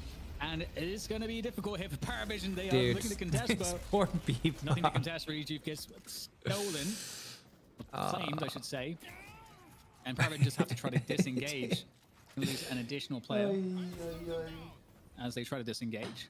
And now there's Rejuve as well to make matters worse. So we've extended the lead here to about 15k, but this could balloon out to a good 30k lead because there's a lot of value on the map. Bebop win rate in this series so far? A smart play by Together to go for the urn. He just has to escape with it though. 0. Yeah, good little fly to help him get away and maybe even go for the turn off of this if they can continue to get this distance. It's only really up to Empty Dreams to stop the urn turn in. Except Flammable's already going to be there, set up in position. Yeah, this is really rough. Like, poor Tass has not had the ability to play the game in the last like 1 to 2 minutes because he gets lassoed into a combo almost every time. He's just dying before he has a chance to make any impact. And speaking of that, Empty Dream's going to be caught out. 100 HP. Oh my god. Just escapes again. Like, this is the second kill now we've seen. Oh man. We're so close to finishing off a player close to getting a kill. Off of that. Just not able to close it out. Should get this zone, but no, combo comes in to deny. Oh, that's so painful. They're thinking they could sneak by, get this value, but really in reaction from 1 win. Good awareness. Able to deny in time. There's the steal of the urn to make matters worse here for Paravision. So yeah, 20k lead now. Rejuve's still up on every single player. All the lanes are pushed. There's so much jungle There is so much jungle that's up right now. OneWin could, if they eat all that jungle, they're going to get another 10 to 20k ahead. Terrible, terrible moment for Paravision. I don't know if you saw, but ABL had an owl chasing for Litz, and I'm pretty sure that would have been a kill if he was able to catch on to him. But he hides around a corner, doesn't get spotted out. Yeah, I don't know. That Urn was, I don't necessarily agree with that Urn turn. I think they thought they were farther ahead and away from the rest of the team than they actually were because of the airdrop out of Litz. And I can kind of respect that you want to, get something back while losing the Rejuvenator, but you just hand gift them the Urn, and then you lose out on together after that. Like, I don't know, it's a rough times, obviously. Looking back on it, it's easy for me to kind of criticize it here. There you go. There you go. There you go. See that shit, chat? At least in time. Exactly what I'm telling you. Yeah, I didn't mind it too much because it's so decisive, and I think they were looking at the map and they're like, "Oh, these guys are yes, the Bebop experience. But visualize. Frozen Shelter, right? Like, Warpstone out of flowing hex. The Frozen Shelter bought a lot of time as well for like the rotations to come through. So it's a very smart use out of that. There you go. Yeah, that's exactly what I'm saying, chat. Right there. You hook someone, you turn around. For OneWin, I think things are looking very different in this game. It is Warpstone out of it. The way they played the early game was definitely different. We love it. It wasn't so like hyper aggression, like leveraged around that sort of a play style. It's a lot more stable. Better macro overall. Bring me the tears and I just tip my makeup. Yeah, League almost. Yeah, and it is, like you said, it's like a different way that they got this lead compared to match one. But don't forget, in match one, they did throw away their lead to Paravision. So even with, the 30k difference between the two teams, or, just over 20k difference. I don't want to say it's over just yet, but if he getting catches like this, it definitely could be the combo into the last, so no chance for Presses to get the these picks are so brutal, man. Down a man. Yeah, so the question is, do they want to convert the map or do they want to convert into a walker? Both walkers are pretty low, mid and left. And they got a 6v5, so they could potentially pressure either both at once. They could try to just pressure one. I think there's also a jungle afterwards. Zanya? He teleports to the left-hand side of the map directly into a walker and got stunned right away. I don't know. I don't know what to say about that, but hey, reinforcements is here. The cavalry's arrived, and OneWin will take down the walker. Cavalry's here. There's the bird as well being sent in from ABL. That's gonna drop one person out of the sky. It's not a good look here for Paravision. Yeah, Wolfie, he got hit with the owl in Stormcloud. The hook came through at a task, but catches Sap on accident. He meant to pull in Wolfie, and Wolfie pays the price for that. So they get the walker, and honestly, it's looking like they might be able to get a second, but a smart, quick decision-making out of Sap to actually shove this lane out as quick as he possibly can, but they don't seem to care. Going for it even with the backdoor protection. Yeah, great move there from them. Gonna get this one taken out as well. So 2 walkers converted, some extra kills as well. Makes the lead even bigger. 35k is a difference. 35k. This Guardian's still up. Not for much longer. I guess they really need those extra flex slots. They need to try to do some work on that. I think it's just like the free souls are trying to get off of this. I mean, just realizing there's no way they can defend against this with Wolfie dead. At least go and pick up some objectives to kind of equalize things. Well, not even equalize, I can't even say that. To kind of make the pain not be so bad off the back of the rejuve and the 2 walkers taken by OneWin, not to mention the kills. But again, Urn's going to come into play. It's going to be on the enemy side of the map. Paravision are going to have a chance to contest this if OneWin try to go for the turn-in. But I think we're approaching that point, Dan, that like 35k, it's kind of hard to win a fight right now up against this team, especially when they it's like when they have so much like one person on your team with that divine barriers, debuff, removers, E-shift. The other thing too is that even if you catch someone, they don't have like. With this turn-in is that OneWin you see what happens when Bebop hooks someone? Coming up in a minute, so I feel like you're kind of. It just warp stones out of the slowing hex. Would love to create a scenario where you get some picks that just instantly, easily secure you that mid boss when it spawns. But we'll see how this fight goes because they're going for the Urn turn-in. There is a catch here by Paravision. And okay, the Urn's gonna go to Zanya, but they're gonna lose Empty Dreams for the trouble of that. You just have to make sure they don't lose too many of the players. Shelter comes in, they're investing everything into this fight, and it's going their way, Jason. ABL was just punishing Task, hit him with 3 charge shots. So immediately drop him low on HP. You can see finally Xenon gonna be joining the fight. The soul swap does come through, but I don't know if Preston's gonna have the damage. He's gonna fall. And one when we talked about, if they have a bad fight here, Paravision can go for a mid boss. Well, what if they have a good fight? Currently a 4 for 2. About to be a 5 for 2 as Liz is going to be pushed on.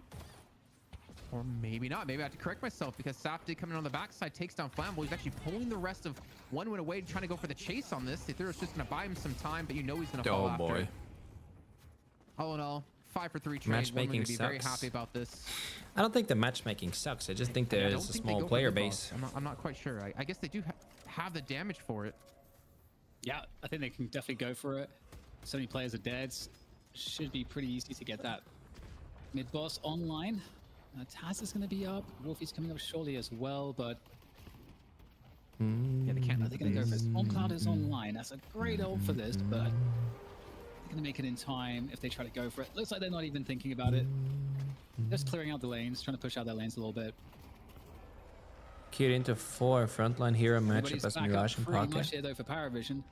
But yeah, Well, that's too late fun. to stop this rejuve, and this is the moment for OneWin to really try and win this game.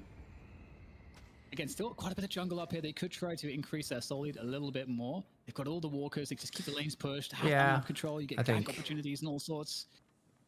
Yeah. Honestly, the way I see it, Everything to work with. I see a lot of people having issues with the matchmaking, and whenever I see that, I'm like, okay, just take a break and come back when more people play the game. I think. And they do have an opportunity. Not much they do else have to do. a window that they could fight right now, considering Flammable's not there. But again, like Xenon isn't the person you necessarily want to hit. Alasso has come through. It's pulled out, I believe, together.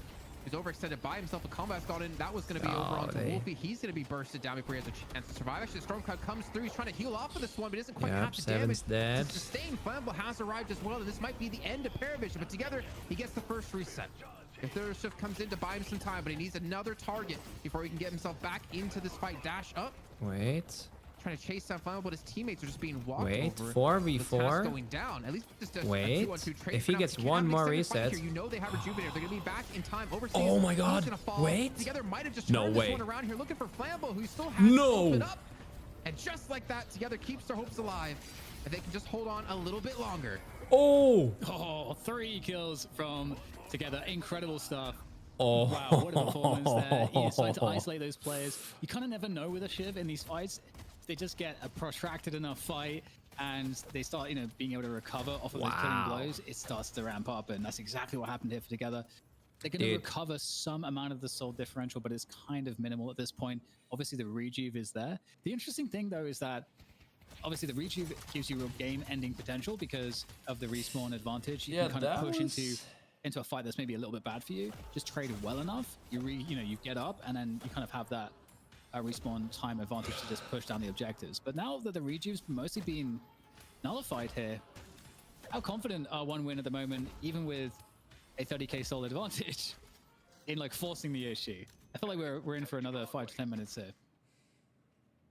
Well, I mean, as ZP's pointed out, MQ Dreams, he's got the majority of the souls for OneWin at 40k.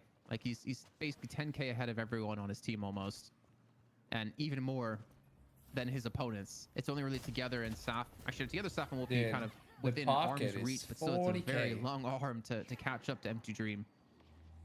So it's very difficult to burst someone down on their side, especially with the survivability that MQ Dream has. He has a Ethereal Shift. He has the Satchel to buy him some extra survivability, some extra time, especially for Flammable to heal him up. Then he has the healing out of a Kevin Ultimate and the Frost Grenade. So I don't know what you necessarily do here to kind of deal with him in particular. We do have an attempt coming here. So that could force a fight, and we'll see how this one goes, because if you're Paravision, you definitely have to challenge for this. It's in your territory. It's in what open ground you know they're going for. Word on the street is major patch today or tomorrow. Coming across, that's not going to connect with anything. What kind of street are you on? Together, trying to reposition. That was a missed lasso Dan. That actually might be the opportunity for them to go, knowing that they won't be picked off here and they have a window to play with. Park Lane. So look at the respect given there by OneWin, falling back off. Want to make sure they can control the fight. Ults up for almost everybody. They backed a little too far. If only one knew. Xenon's gonna be on the right hand lane, shoving the wave up. Can easily teleport in. It's a big fight. If OneWin win this probably fight, a game-winning fight for OneWin if they can take it. Yeah. But if Paravision win the fight, depending on how they win it, it like could crack open the game, which would be wild. It's just, again, you can see that the players feel it. They feel how important this fight is. Someone has to deal with the left lane. Like, someone has to deal with the left lane. It's going to eventually like take down these Guardians in the base. And there's the combo coming through on Together. It's being bursted down here. Ethereal Shift is going to be locked in inside the Frozen Shelter. Really no chance for him to escape here. Or shouldn't be a chance. Gets healed up a little bit. And he will fall, and so does Prestus. And well, the Urn gets turned in on top of this. And just what we're saying, it might have been the fight to end the game here for one win. Yeah, that's a wipeout. Great find on the combo to get the shift there. And they're going to go send it all the way into the base. All of the advantages now converging onto the enemy base to take every building and objective down. This one's in the bag, I think. Taz, Shrines are getting taken out. This Patron's going to go down as well. Big respawn timers on these players. What is it? 20 seconds it's going to reduce. They're like, oh, we just got to take out that shiv. Ways out for a lot of these players. No, there's no way they stick around for this. They shouldn't. You got mid boss in 40 seconds. You just play for mid boss here, I feel like. Instead, they're going to go for it. I mean, Tass on 20 seconds. Wolfie coming up. He does have Stormcloud available, and they do have Lasso to stop him. A potential combo to Zanya. They're going to dive directly in on the pit here. This is going to be tough. Saf's going to go down right away, and one win might have been able to stick around long enough to close out this map. Yeah, the lassoing into the pit there, into all the damage. The 7 ult. A little bit annoying. Stormcloud over the top as well. Oh my god, they're all so low. That's actually chipping everybody down quite Oh my god, they're so low. In fact, they're still going to get it though. Just a focus firing. Oh my Patron, and that's going to be a wrap. One god. Win. They pick up their first map in this best of 5 series. This is the $1,000 money match here at Deadlock Fight Night. Damn. Guys, I have a lot of shit I need to do today. So I'm going to raid Deadlock Fight Night. And then I will send you guys to the official stream. And then I will be back tomorrow. Thank you for watching, though. I know it wasn't a long stream, but, you know, it's nice to say hi and stuff. I'll be on World of Warcraft later tonight. If anybody wants to join the guild, we still have space. We're a bunch of people from Deadlock who play WoW Cataclysm every night. WoW Classic Cataclysms, if everybody wants to hop in, let me know. You can ask in my Discord. We have a WoW guild channel in the Discord if anyone.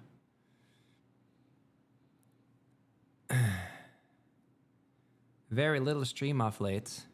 Aren't you the guy who got banned for saying a lot of weird shit and then you got unbanned promising to be nicer, and then first thing I see you type is very little stream off late? What is this? Is that a fucking interview?